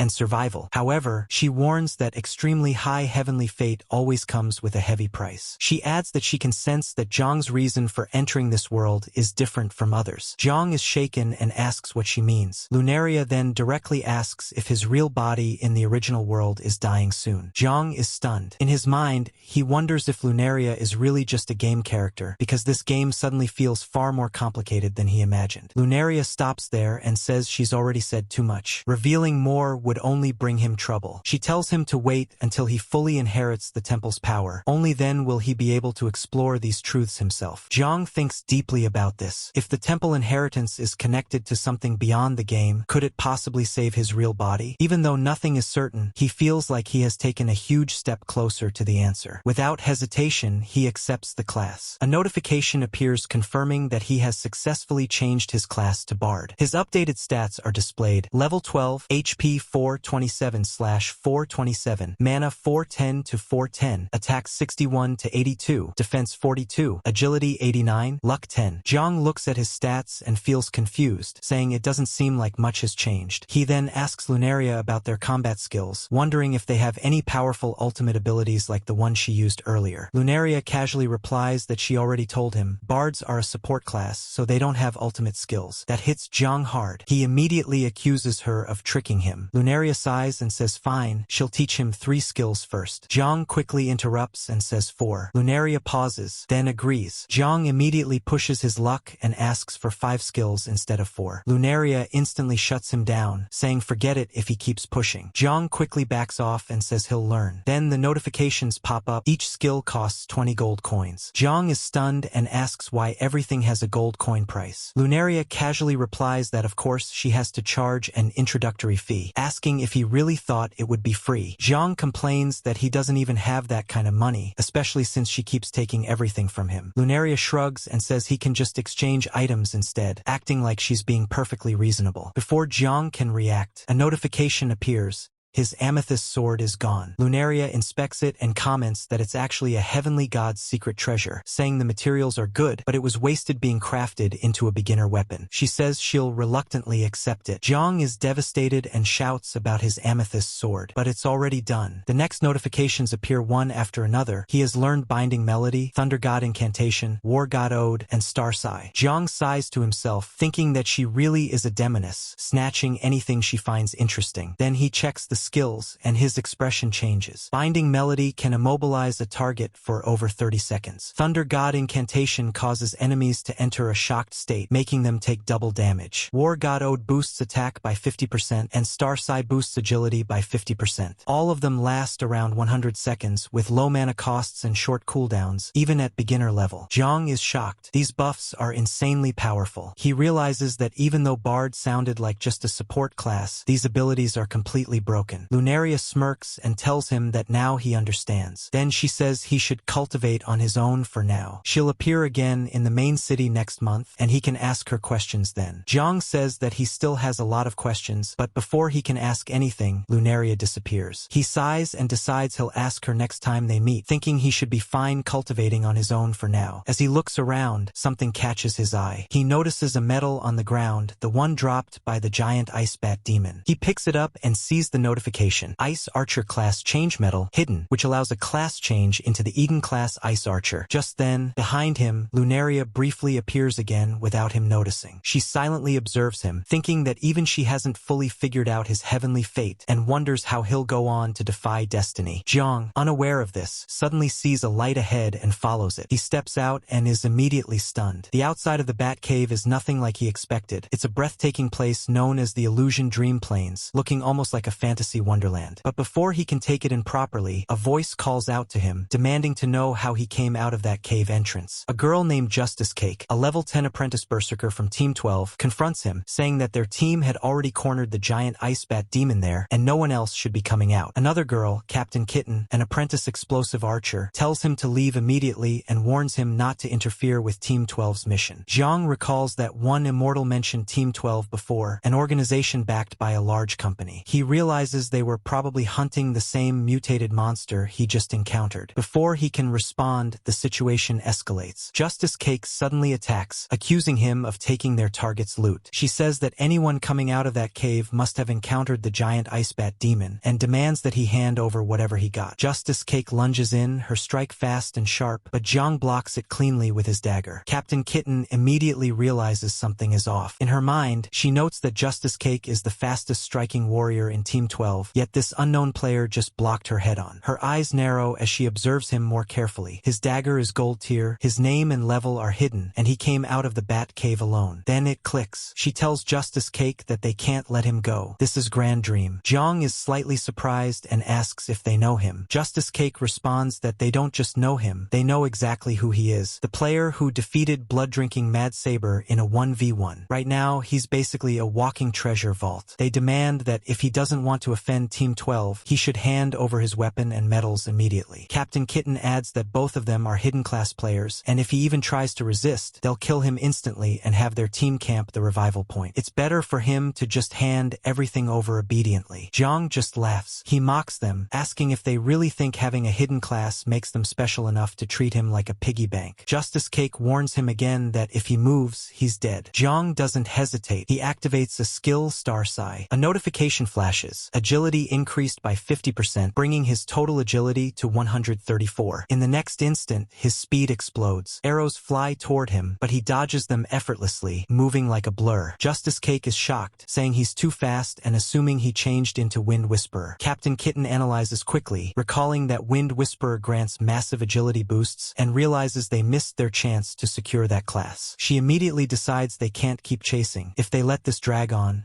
they'll lose. She tells Justice Cake to use a skill to finish him instantly. Justice Cake agrees and prepares her attack. But Jang remains calm. He even says he'll play with them for a bit. He activates another skill, War God Ode. A notification appears. Attack increased by 50%, raising his attack to 92 to 129. Justice Cake scoffs, saying speed is the only thing he has. Then she throws a punch straight at him. This time, when Justice Cake throws her punch, Jang doesn't dodge. With his boosted stats, he blocks it head-on. The impact lands, but he holds firm. He calmly asks if that's all she's got. Justice Cake is stunned. She says her strength boost is her proudest skill. There's no way it should have been stopped so easily. She can't understand how someone she assumed to be a speed-focused class like Wind Whisperer could have this kind of power. But Captain Kitten snaps her out of it, saying there's no time to hesitate. She immediately resumes the assault, firing arrows in rapid succession. Jang moves again, effortlessly dodging each attack. He casually remarks that they're too slow. Then suddenly, an arrow explodes. Jang is caught slightly off guard and realizes it's an explosive arrow, likely tied to her class. He admits to himself that he was a bit careless. In that brief moment of distraction, Justice Cake appears behind him and declares that she's got him. But Jang reacts instantly. He activates Binding Melody. A strange rhythm pulses through the air, and Justice Cake freezes in place, completely immobilized. She panics, unable to move, shouting in frustration. Jang casually says he didn't see anything, but she snaps back, accusing him anyway. Captain Kitten is shocked. Immobilization like this doesn't match any Wind Whisperer skill she knows. Jang doesn't explain. He simply apologizes and attacks. With his boosted attack power, he finishes Justice Cake quickly. She fades away, shouting his name as her items drop to the ground. Jang doesn't hesitate. He turns his gaze toward the last opponent, Captain Kitten, and calmly says there's only one left. Captain Kitten keeps firing explosive arrows non-stop. Jang quickly realizes how tricky they are. Even if he dodges the arrows themselves, the explosions still chip away at him. Now that she's alone, she's firing even more recklessly, turning the entire area into a blast zone. Even so, Jang keeps weaving through the explosions, closing the distance step by step. In a flash, he gets right behind her and activates Binding Melody again, locking her in place. He immediately follows up with attacks, but to his surprise, she laughs, and then suddenly moves, breaking free and kicking him away. Jang is shocked. Her defense is absurdly high. He decides to rely on his trump card and tries to trigger the Fallen Dagger's 10x damage, but she keeps dodging, mocking him for being too slow and telling him to run faster. Jang tries again, using Binding Melody once more and attacking, but still no massive damage triggers. Even with War God Ode active earlier, his damage isn't breaking through properly. Something is clearly wrong. Before he can figure it out, she kicks him again, sending him crashing into a rock. At that moment, his buffs expire, his agility and attack boosts disappear. Captain Kitten smirks and explains everything. She admits his skills are impressive, but points out that such powerful buffs must come with heavy mana costs and cooldowns. Then she reveals the key. She's using a hidden item that grants immunity to all critical hits, anti-crit armor. That's why his biggest advantage isn't working. She adds that the effect lasts 3 hours, and the fact that she even had to use it against him proves he's strong. Then she calmly starts healing herself. She says they might as well enjoy these 3 hours, since every bit of damage she deals helps her skill proficiency grow. Fighting someone like him is actually beneficial. More than that, she admits she's enjoying watching him struggle. Jang, however, doesn't look worried. He calmly replies that he should be thanking her. He thought he wouldn't get the chance to practice his last skill, but thanks to her, now he can. He adds that it's actually great she can take so many hits. Captain Kitten pauses, confused, asking what he means. Jang takes a breath and activates his skills again, his voice steady as he calls out the incantations. Star Sigh and War Goddo trigger once more, and his stats surge again. Captain Kitten is shaken. She didn't expect such powerful buffs to be used again so soon, especially without any visible mana recovery. She starts questioning what kind of class he even is. Still, she forces herself to stay calm, reminding herself that no matter how strong his buffs are, he still shouldn't be able to break through her anti-crit armor. But Jang doesn't hesitate. He closes the distance instantly and activates Binding Melody again, locking her in place. She grits her teeth, saying he really doesn't give up. Then Jang follows up immediately, invoking another skill. Thunder God Incantation activates. A notification flashes. Her damage taken is doubled for 100 seconds. Now she can't move, and her defense advantage suddenly doesn't feel so safe anymore. Jang steps right in front of her and calmly says that since she had so much fun shooting arrows earlier, now it's his turn. For the first time,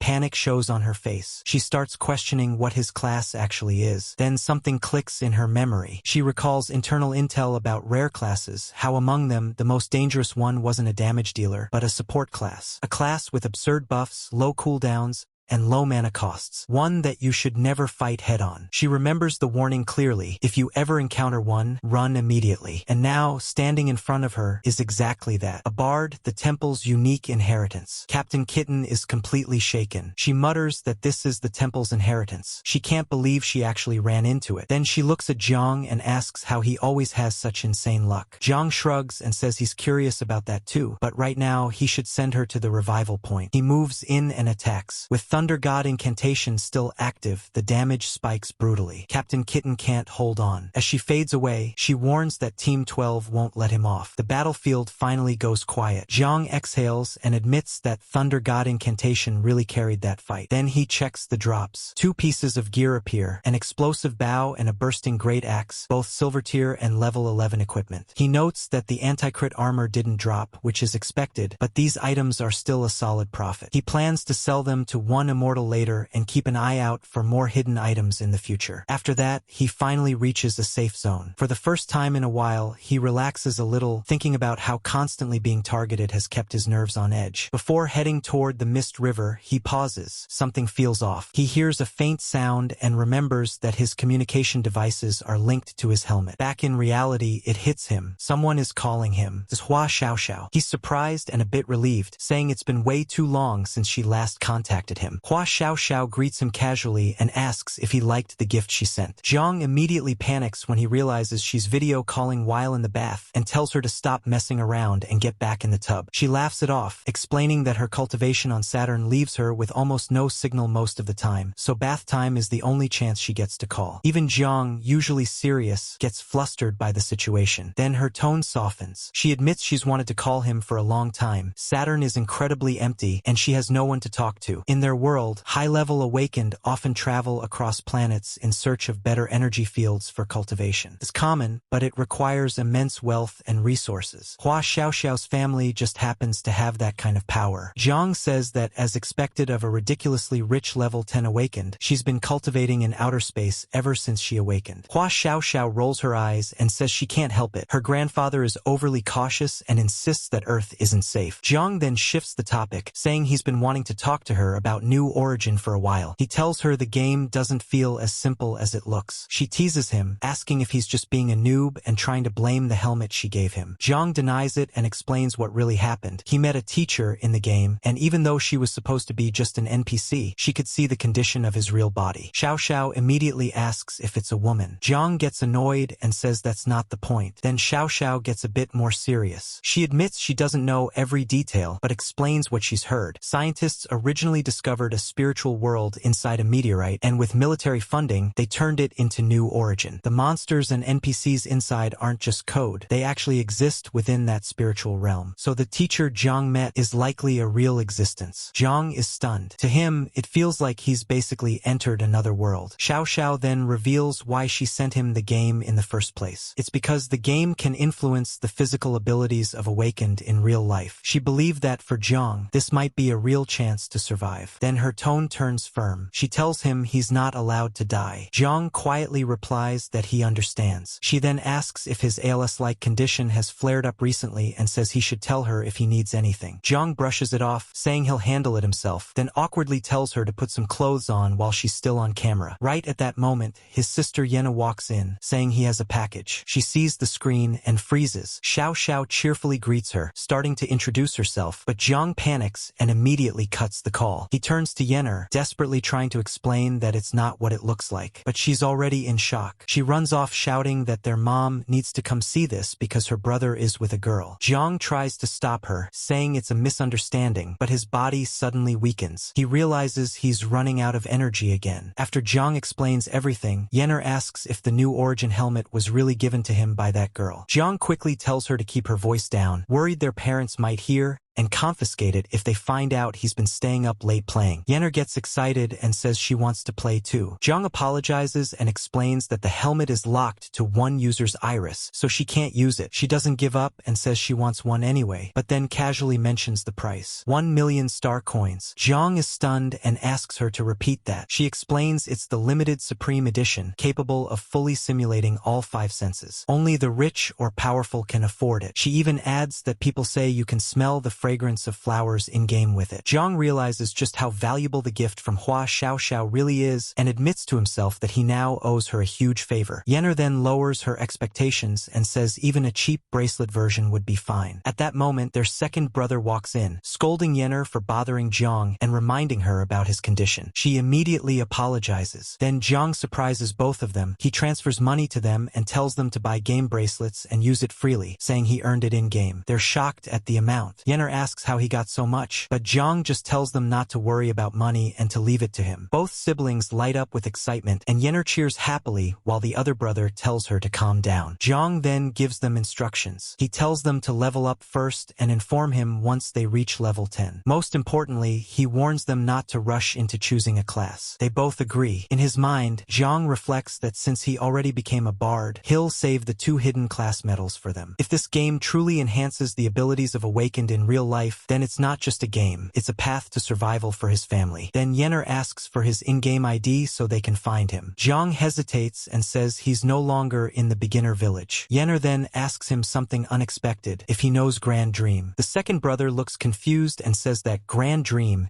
is a strange name, asking who that even is. Yenner immediately reacts, saying he seriously doesn't know. She explains that Grand Dream is now the #1 player in the game. Her classmates keep talking about him, saying he's insanely strong and that everyone wants to team up with him. Then she turns to Jang and asks if he knows him. Jang pauses for a moment and thinks to himself that he's already gotten this famous. Yenner keeps going, saying she heard Grand Dream has taken multiple first kills on wild monsters and even defeated the strongest solo player. Because of that, a lot of people are now hunting him down. She confidently adds that he must be some powerful awakened expert in real life too. Jang, however, quietly thinks that's not necessarily true. Sensing things are getting a bit intense, the second brother steps in and tells Yenner to calm down, saying they already know Grand Dream is amazing and that Jang needs to rest. Yenner still tries to continue, but gets cut off. Later, Jang takes his medicine and is shocked by the cost, 5 doses for 10,000 star coins. Still, he reassures himself that at least it can temporarily suppress his condition. But deep down, he knows the truth hasn't changed. He still only has 6 months left. He reflects that both his family's future and his own chance at survival now depend entirely on New Origin. There's no turning back. He has to keep pushing forward. He puts on the helmet again. A notification appears, welcoming him back into the game. When he logs in, he finds himself in Mist Village, surrounded by a large crowd of players. He's surprised far more people made it through the Batcave than he expected, and some are already level 8 or higher. He wonders how they even managed to get there. Looking around, he asks what's going on and why so many people are gathered. A player named Lulu, level 9, tells him that they're all here trying to trigger an apprenticeship quest, but it's useless so far because Lady Angel hasn't opened her door even once. Jang is confused and asks what apprenticeship quest they're talking about. The player explains that this is the residence of Apothecary Angel. Many players deliberately avoided fighting in the Batcave and rushed here just to unlock the quest. Jang is surprised and asks if it's actually possible to bypass the bats entirely. The player laughs and calls him a complete newbie, then offers to explain how it works. Jang smiles and thanks him, ready to listen. The other player continues, saying Jang must know Grand Dream. He mentions that someone supposedly saw Grand Dream become an apprentice and obtain the temple inheritance, which is rumored to be the strongest class at this stage. He even admits that when he saw Jang hiding his ID and level, he thought he was just another player trying to imitate him. Jang pauses, thinking to himself that maybe someone really did see him back then. The player keeps talking, saying Grand Dream has a huge fan base now. After all, he's considered the #1 player with the strongest class. There are even groups still inside the Batcave searching everywhere, trying to trigger the same temple inheritance quest. Jang quietly thinks that Lunaria has already left, so they're searching for something that's no longer there. At that moment, another player, level 12 Demon Child, steps forward arrogantly, declaring himself the strongest. He scoffs at the hype, saying that no matter how strong Grand Dream is, he's still just a support class. He claims that once he obtains Lady Angel's inheritance, he'll defeat Grand Dream easily. Hearing that, Jang feels a bit uneasy. He realizes that information about his class has already started spreading. He suspects it might be because of the 2 players from Team 12 earlier. Trying to stay low-key, he asks who this Lady Angel is. The other player looks at him like he's clueless and asks if he never reads forum guides, wondering how he even made it through the Batcave. Then he tells Jang to just check the description of a red health potion. Jang is confused but takes one out and looks at it. The description shows it's a basic healing item that restores 50 HP over time and costs 20 copper coins. Nothing unusual at first glance. But then he notices something important. The recipe is attributed to Apothecary Angel. Jang realizes what that implies, that all potion recipes in the game might originate from her. The other guy confirms that nearly 98% of the potion recipes currently available all come from Lady Angel. Jang brushes it off, asking why he's acting so smug about it. Meanwhile, the level 12 Demon Child starts shouting loudly, complaining that he died 3 times in the Batcave before getting out and demanding that Angel come out so he can become her apprentice. The others try to stop him, saying shouting won't help, but suddenly the door opens. A butterfly-like figure steps out, radiating an overwhelming presence. Jang immediately checks her level and is stunned, level 99. He thinks to himself that this is on a completely different level from anything he's seen before. Demon Child arrogantly steps forward, claiming he was the one who called her out, and telling everyone not to compete with him. But before he can finish, the butterfly moves. In a single instant, she attacks him. Demon Child is left confused, asking what just happened and how he was hit in a safe zone. Jang, watching carefully, is shocked. He didn't even see her starting motion. If that attack had been aimed at him, he wouldn't have had time to react at all. Then the butterfly calmly calls out Jang's name, telling Grand Dream to come inside. Jang is surprised, wondering why she's calling him specifically. The crowd outside immediately erupts. People realize who he is. The guy who was just talking to him is stunned, saying Jang is actually Grand Dream, while others shout that a big shot has appeared. Jang apologizes for hiding his identity and thanks the guy for the helpful information, which makes the fan nearly tear up with excitement. As Jang walks inside with the butterfly, the crowd continues buzzing. Some comment that he looks younger than expected. Others complain about why he was chosen, while a few warn them not to even try entering unless they want to get cut down instantly. Inside, Jang is greeted by a beautiful place filled with plants, almost like a hidden sanctuary. As he walks further in, he finally meets Apothecary Angel. She looks at him and bluntly says that although he's Grand Dream, he looks weak. Jang stays calm and respectfully asks why she called him here. Angel calmly tells him that Kiki's earlier attack must have frightened him and offers an apology gift. Jang looks at the item in confusion, and a notification appears, ***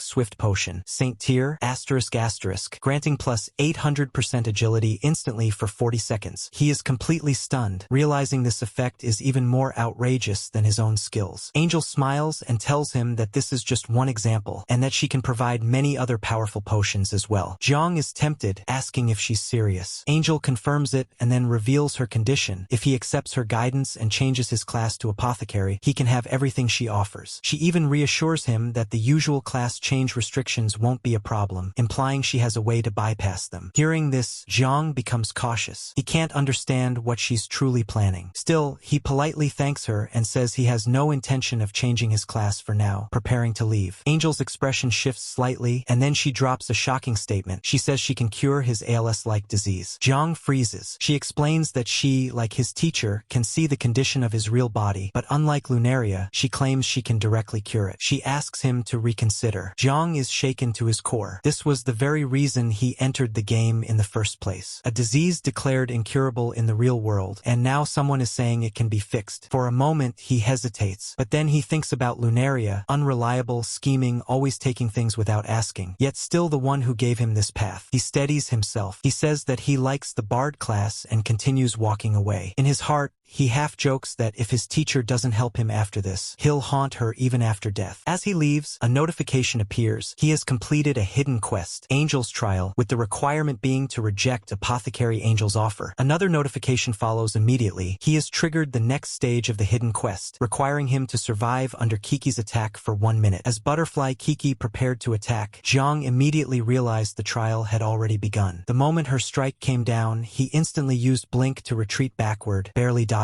it. While moving away, he thought to himself, wondering what exactly was going on, and why such a hidden quest had suddenly been triggered. Angel watched with a smile and praised him for managing to dodge. She even asked if he had prepared for this beforehand. Jang, however, stayed cautious. He had already sensed from the beginning that Kiki was filled with killing intent toward him. Ever since he entered the room, she had clearly wanted to take him down. Angel inwardly praised him for being sharp, then immediately ordered Kiki not to give him any time to chant his skills. But as Jang dodged another incoming attack, he calmly revealed that he had already finished chanting earlier, right when he turned around to leave. He admitted that although Angel's smile looked cute and harmless, he never trusted kindness that came without reason. The timer showed 51 seconds remaining. Kiki attacked again, and Jang barely escaped. He thought to himself how close that strike had been, realizing she could catch up to him almost instantly. 38 seconds remaining. Another slash came. Jang started wondering just how much agility Kiki actually had. 22 seconds remaining. He continued dodging desperately. 10 seconds remaining. Angel suddenly noticed something strange. Even with Jang's skills, it shouldn't have been possible for him to dodge Kiki this consistently. Then her eyes shifted toward the table nearby. The swift potion was gone. She immediately realized Jang must have secretly drunk it earlier. Jang burst out laughing, finally admitting it. He said she had finally noticed, and praised the Saint Tier potion for being even more outrageous than he imagined. Thanks to it, his agility had already surpassed 1,000. Angel instantly became furious furious. She shouted that he actually dared to drink her Saint Tier potion without permission and ordered Kiki to stop holding back and kill him immediately. Kiki responded with an even more terrifying strike than before. Seeing the sheer power behind the attack, Jang realized there were less than 10 seconds left and that there was no way he could dodge normally anymore. So instead of retreating, he rushed straight toward Angel herself. At the last second, Jang smirked and moved aside. Kiki's deadly attack was suddenly about to hit Angel instead. Realizing this, Kiki's expression changed instantly, and she forcefully pulled her sword back before it could land. The countdown finally reached 0. A notification appeared, announcing that Jang had completed the hidden quest Angel's Trial 2, with the requirement being to survive Butterfly Kiki's attacks for 1 full minute. At the same time, both the Star Psi Agility bonus and the Swift Potion's Saint Tier Agility bonus expired. Jang collapsed onto the ground in exhaustion, relieved that it was finally over. He admitted to himself that Kiki was truly terrifying, but before he could relax, he suddenly sensed another overwhelming attack being prepared. Shocked, he protested that the time limit was already over. Kiki ignored him completely and rushed forward again to strike. Jang instantly realized things were bad. Without his buffs, there was no way he could dodge anymore. He thought to himself that this was probably the end. But just before Kiki's sword could land, another weapon flew in and knocked her blade away. A familiar voice appeared behind them. It was Lunaria. She casually scolded Jang, saying he really had some nerve since she heard all the things he said about her earlier. Jang was shocked and immediately called out, "Teacher!" Lunaria patted him on the head and lectured him, saying that blindly trusting the time limit set by an enemy was exactly what put him in danger. She told him he was still too inexperienced. Then she turned toward Kiki and Angel, reminding them that if they set a 1-minute rule, they should at least follow it properly. Angel looked annoyed and asked why Lunaria suddenly interfered. Lunaria replied that this was her disciple. Angel immediately argued back, calling it her trial instead, and then referred to Lunaria as her older sister. Hearing the word sister, Jang was completely stunned. Lunaria then formally introduced them, revealing that Apothecary Angel was actually her younger sister and also the person she found to help treat Jang's real-world condition. Notifications appeared showing their titles, Temple Bard Lunaria and Saint Tier Apothecary Angel. Lunaria explained that Angel insisted on testing Jang before agreeing to help him, though she admitted the trial clearly went too far and looked more like personal revenge than training. Angel defended herself, arguing that Jang was supposedly the sole disciple of the Temple Inheritance, so of course she needed to see whether he was actually worthy of it. Watching the two sisters argue, Jang could only think one thing: both of them were complete demonesses. Still, deep down, he felt grateful that Lunaria was willing to go this far to help him. Lunaria quickly tells Jang not to misunderstand her intentions. She says she simply doesn't want the heir of the Temple Inheritance to die young because he's far more useful to her alive than dead. Angel immediately mocks her, saying Lunaria clearly couldn't hold herself back earlier and was obviously affected by Jang's emotional nonsense. She even calls it disgusting that someone her sister's age could still get emotionally moved so easily. Annoyed, Lunaria grabs Angel and threatens to send her straight to heaven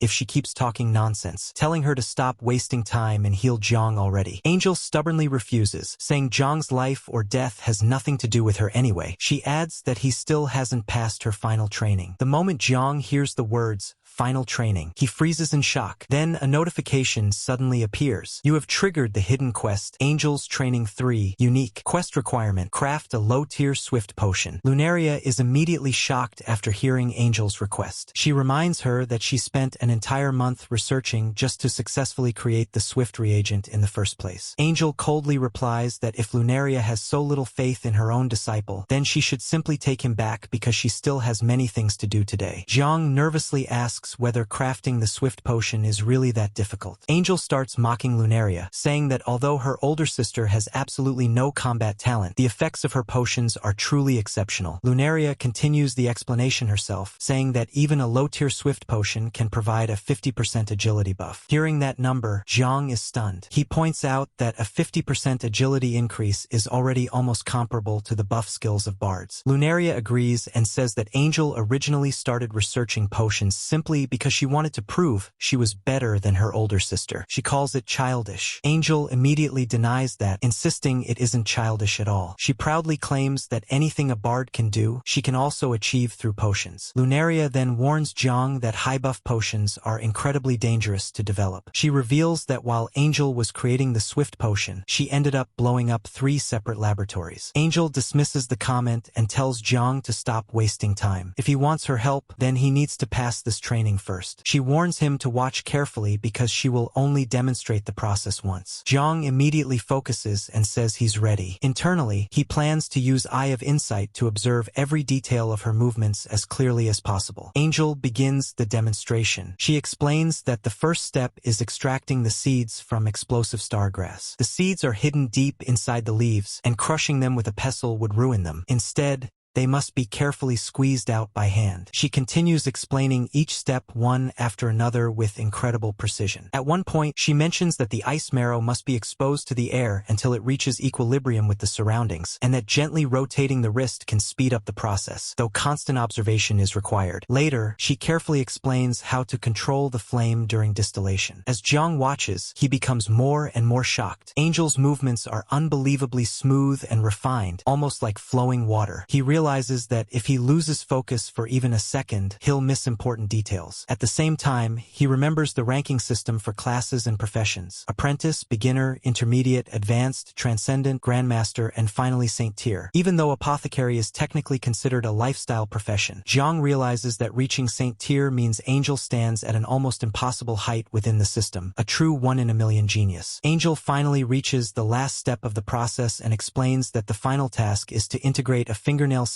wind element crystal into the reagent. She warns Jang not to rush and to wait until the crystal is completely fused with the mixture. Once the demonstration is complete, she casually steps aside and tells him it's his turn now. According to her, all he has to do is follow the instructions exactly as shown, so it should be simple. But inwardly, Angel is already mocking him. She notices that Jang never even bothered taking notes and wants to see how badly he embarrasses himself. Then, almost as an afterthought, she coldly adds one more warning. To make sure he doesn't blow up her laboratory, Kiki will immediately cut him in half the moment he makes a mistake during any step. Hearing that, Jang can only think that Angel is even more of a demoness than Lunaria. Still, he admits to himself that the explanation was incredibly detailed, which gives him at least some confidence. Lunaria asks him seriously whether he's confident enough to try, warning him not to force himself too hard. Jang calmly replies that he still wants to attempt it. Lunaria nods and allows him to continue. Meanwhile, Angel quietly reflects on how difficult the apothecary class truly is. Unlike ordinary classes, it has no system assistance whatsoever. The complexity has already gone far beyond what normal Earth players would even consider a game mechanic. She remembers how hard she studied back when she first developed the Swift reagent and how much Lunaria mocked her at the time. Now she wants to see exactly how capable Lunaria's disciple really is. As Jang takes his position and prepares to begin, Lunaria asks Angel one more time whether she'll really help him if he succeeds. Angel questions why Lunaria has so much confidence in him. Lunaria explains that although the world has been modified by humans from Earth, making many ordinary classes easier by allowing players to automatically learn skills, the Temple Inheritance and Angel's Apothecary class were never altered that way. They still function according to their original rules. She reminds Angel that the Bard class isn't something a player can simply obtain by picking up a class medal. Having the medal alone doesn't mean someone is qualified to inherit it. Angel pauses after hearing that and asks what exactly Lunaria means by that. Lunaria explains that in order to gain the approval of the temple's successive supreme elders, an inheritor must perfectly recite a long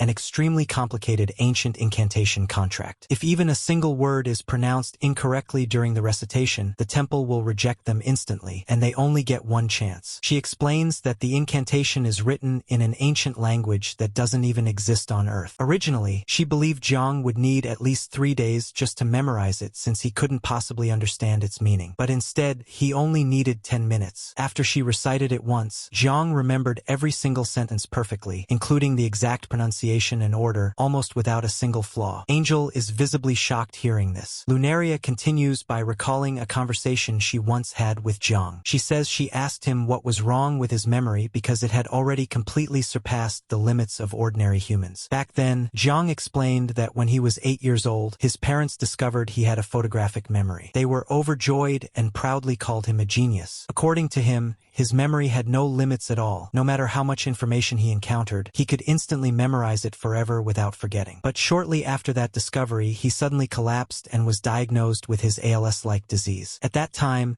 his parents stopped seeing his intelligence as a blessing and instead began viewing it like a curse. Jang remembered them saying that supreme intelligence brings harm and excessive talent shortens a person's life. After telling Angel this story, Lunaria confidently declares that a mere 30-step potion experiment could never truly challenge Jang. Earlier, her only concern was whether he would be able to physically execute the process correctly even after memorizing it. But now, it seems even that concern was unnecessary. At that moment, Angel suddenly notices something shocking. Jang has already reached the final step and is calmly preparing the wind element crystal. Her eyes widen. She realizes she never had to interrupt him even once. That means every single step Jang performed was completely correct from beginning to end. For the first time, even Angel can't believe what she's seeing. Jang finally completes the final step and excitedly announces that he succeeded. Immediately, a notification appears confirming the creation of a low-tier swift potion, granting a 50% agility increase instantly for 40 seconds. Another notification follows, stating that he has completed the hidden quest Angel's Trial 3, whose requirement was crafting 1 bottle of the potion. The system then rewards him further. He levels up to level 13, gains 5 available attribute points, and even receives 5 intermediate swift potions as a reward. Angel silently takes the potion from him and examines it closely. Internally, she's genuinely shocked. Jang managed to perfectly recreate the swift potion after only seeing the process once. As an apothecary herself, she understands how absurd this is. The more potion formulas an apothecary develops, the easier it becomes to hit a bottleneck due to memory limitations. Every potion requires enormous theoretical knowledge and precise execution. Because of that, photographic memory is practically the ultimate dream ability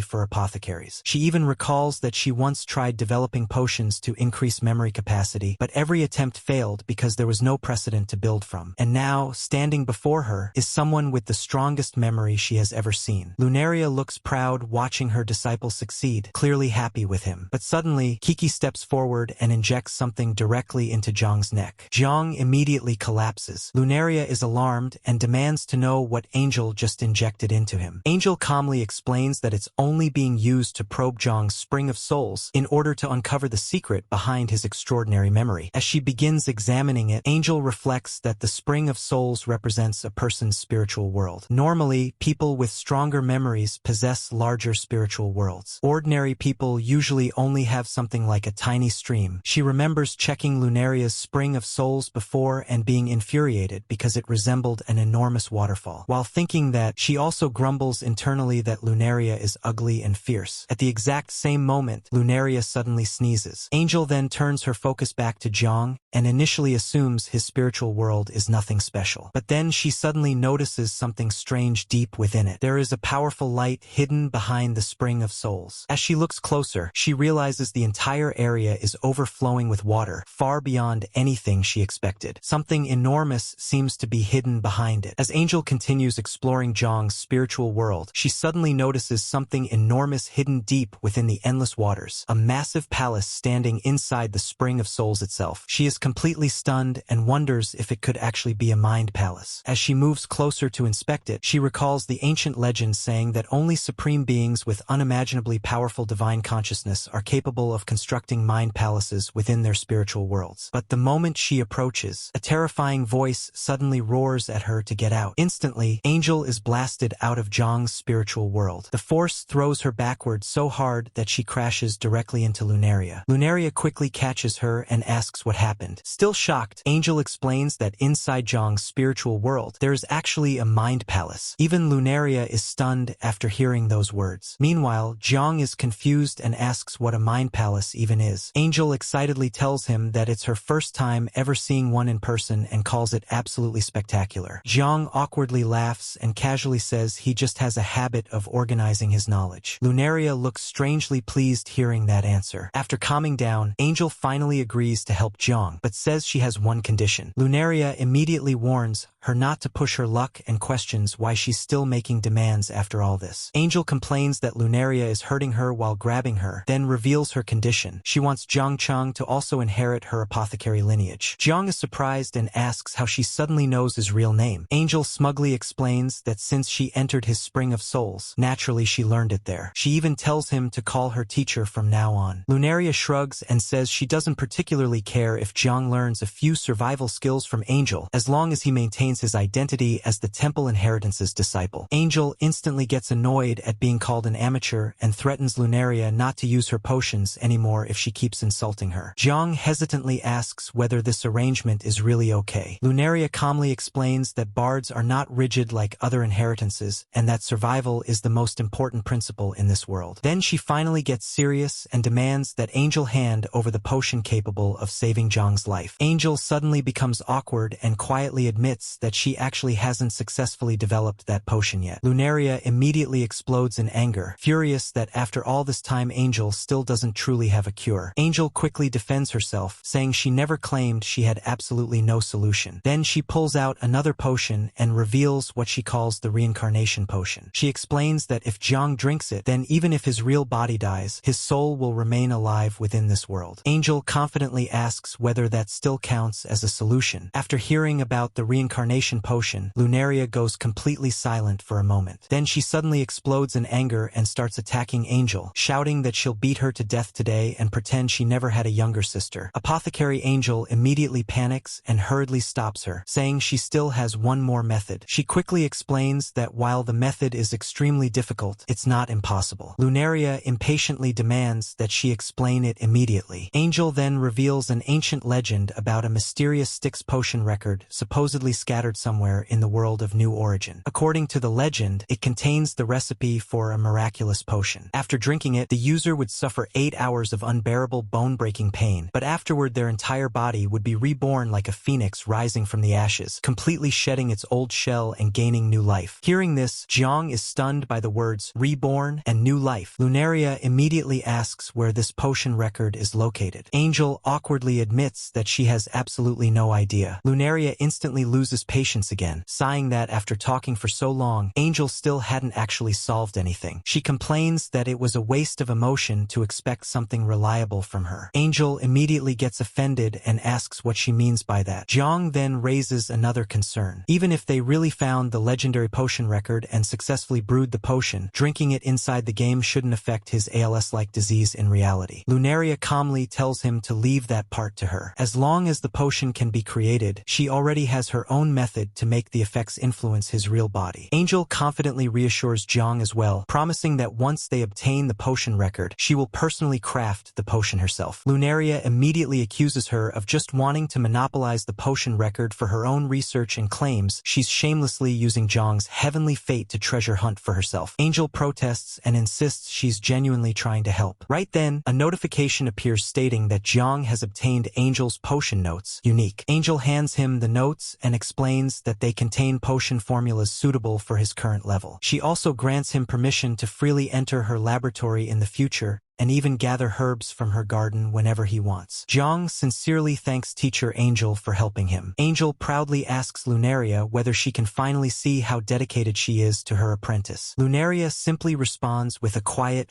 Then, about an hour later, Jang is shown holding several freshly crafted potions in his hands. Looking at their effects, he is amazed. Some provide attack and defense bonuses of 50%, which he finds unbelievably powerful. After producing several of them, he decides that the amount he made for now should already be enough. Notifications immediately begin appearing one after another. Jang successfully obtains 100 low-tier swift potions, each granting a 50% agility increase instantly for 40 seconds. Then he also obtains 100 low-tier giant strength potions, each boosting attack and defense by 50% for the same duration. Apothecary Angel looks genuinely impressed and praises Jang, saying he actually managed to succeed on his very first attempt. She happily calls him a truly moldable talent and says she didn't misjudge him after all. Then Lunaria reminds Jang that if he wants clues about the legendary Styx potion record, he'll need to head deeper into the Misty Mountains. According to her, an item of that level could never remain hidden inside already explored regions. Jang quietly agrees. Lunaria then explains that neither she nor Angel are currently present in their true bodies. This world places many restrictions on their actions, so from this point onward Jang will mostly have to rely on himself. Hearing this, Jang internally confirms his suspicion that Lunaria is also connected from another world rather than truly existing as a normal NPC. Lunaria then sighs and wonders aloud whether letting Jang become Angel's disciple was fulfilling her own wish or simply letting Angel have her way again. Angel immediately laughs and calls it a win-win situation. As Jang prepares to leave, he suddenly notices how strangely quiet everything outside has become. Then he remembers there's literally a level 99 monster nearby capable of instantly killing players with a single strike. Of course, everyone ran away. As he travels toward town, some players spot him and immediately start spreading the news that Grand Dream has emerged and is heading toward the Misty Mountains. Right then, Jang receives a message from his younger sister, Jang Yener. She excitedly tells him she joined an organization called Flowerful Pavilion and proudly announces that she already reached level 6. She explains that her group bypassed the Batcave and is currently preparing to grind levels near the entrance of the Misty Mountains. She even managed to reserve a spot for him in the party and tells him to hurry over because everyone is gathering there. After reading the message, Jang can only helplessly think that his little sister actually wants to carry him while leveling. Then he suddenly wonders where Xiaoyu went. Zhang Lu looks at his younger brother and asks why he isn't together with Yener if she already managed to reach level 6. Xiaoyu helplessly explains that he's still only level 4. The organization Yener joined, Flowerful Pavilion, only recruits girls, so he couldn't join even if he wanted to. Hearing this, Zhang becomes a little curious. An all-female organization called Flowerful Pavilion was something he had never heard about before. Still, he decides this is actually a good opportunity. Since he already needs to head toward the Misty Mountains anyway, he can also use this chance to observe the organization's strength and character for himself. Soon, he arrives at the foot of the Misty Mountains. The moment Yener notices him, she excitedly waves and rushes over while shouting for her brother. Jang immediately notices that she's already reached level 6. Yener happily asks why she can't see his level or even his player ID. Jang calmly explains that he hid them, then praises her for leveling up surprisingly quickly. Yener proudly laughs in response. Nearby, the other Flowerful Pavilion members begin sizing him up. A level 10 apprentice which named Jasmine snorts and mockingly comments that another person hiding their ID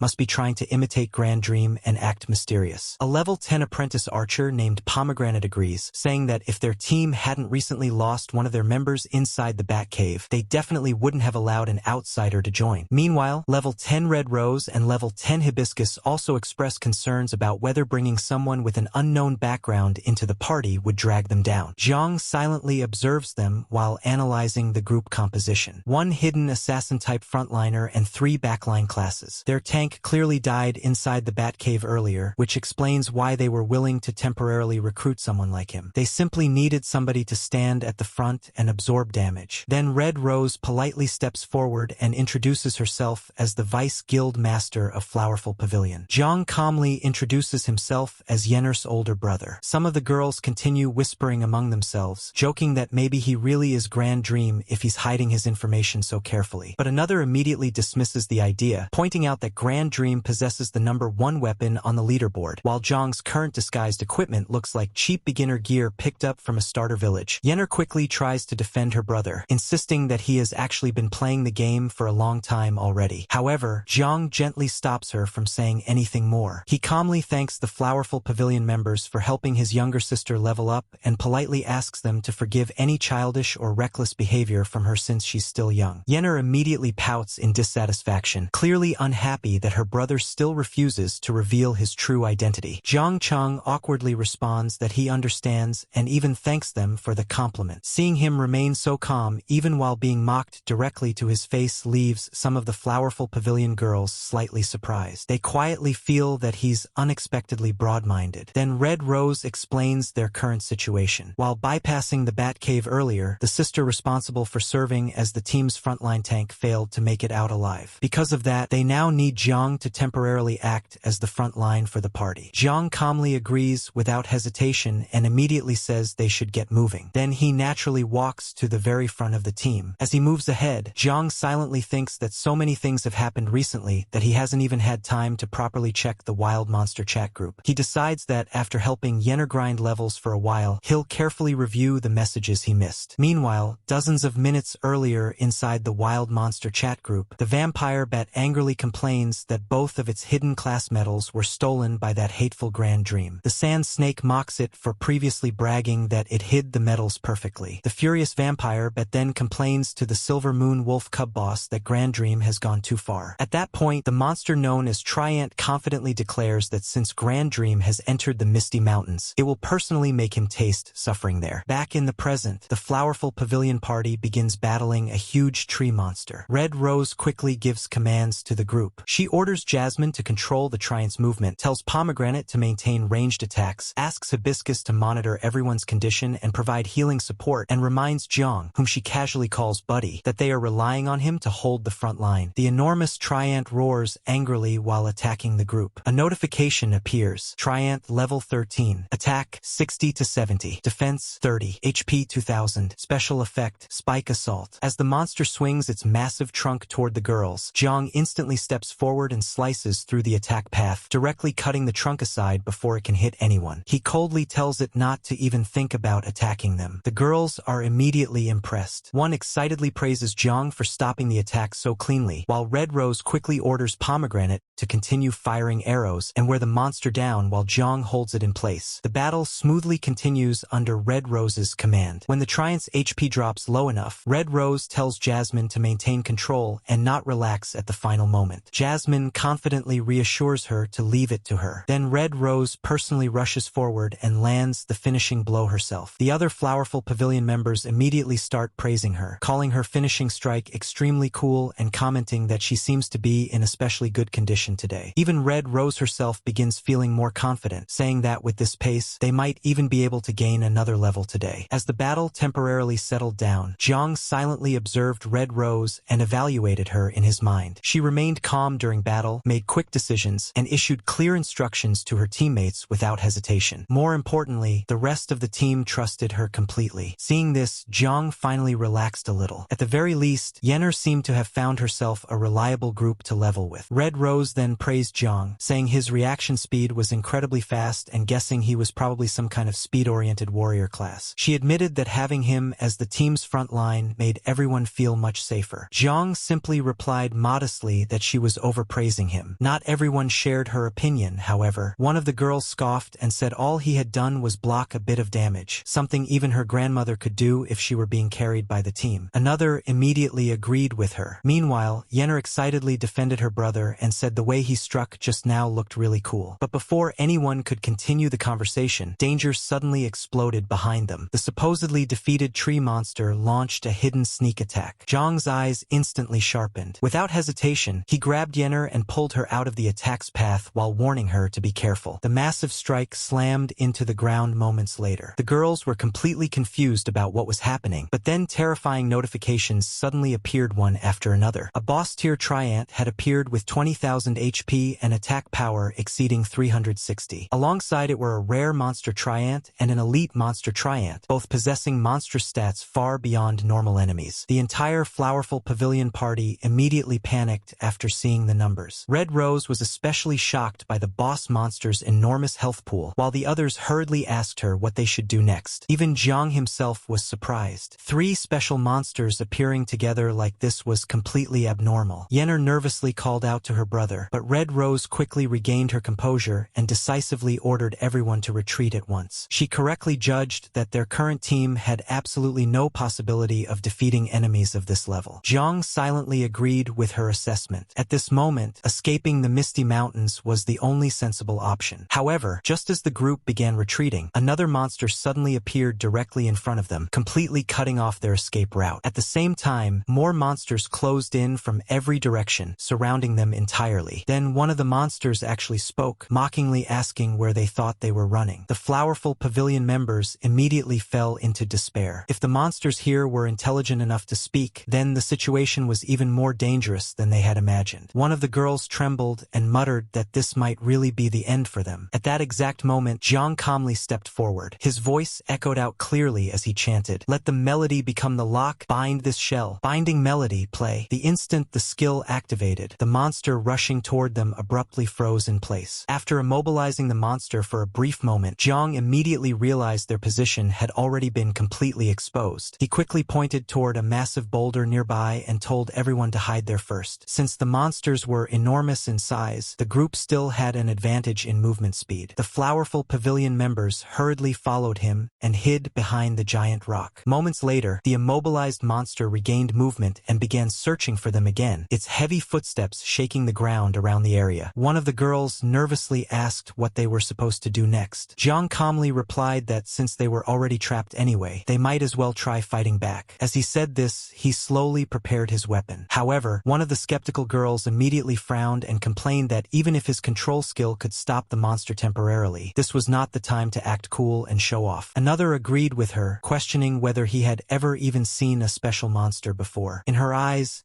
there was absolutely no way their group could defeat enemies of this level. But before the complaints could continue, another girl suddenly noticed the dagger Jang had drawn. Her expression instantly changed. She stared at the weapon and quietly pointed out that it looked exactly like the weapon ranked first on the weapon leaderboard, the fallen dagger. The others were immediately shocked and began staring at Jang's weapon more carefully. One girl nervously wondered whether it was really the fallen dagger and whether Jang could actually be Grand Dream himself. Still, some remained doubtful. Another girl argued that many players had recently started imitating Grand Dream by using similar dagger-type weapons. Just because the weapon looked alike didn't necessarily prove anything. One of them then loudly demanded that Jang prove his identity if he really claimed to be Grand Dream. But Jang completely ignored the argument around him. He didn't even bother answering them. Instead, his full attention remained focused on the monsters outside, while Red Rose silently watched him from nearby, her expression becoming more and more serious.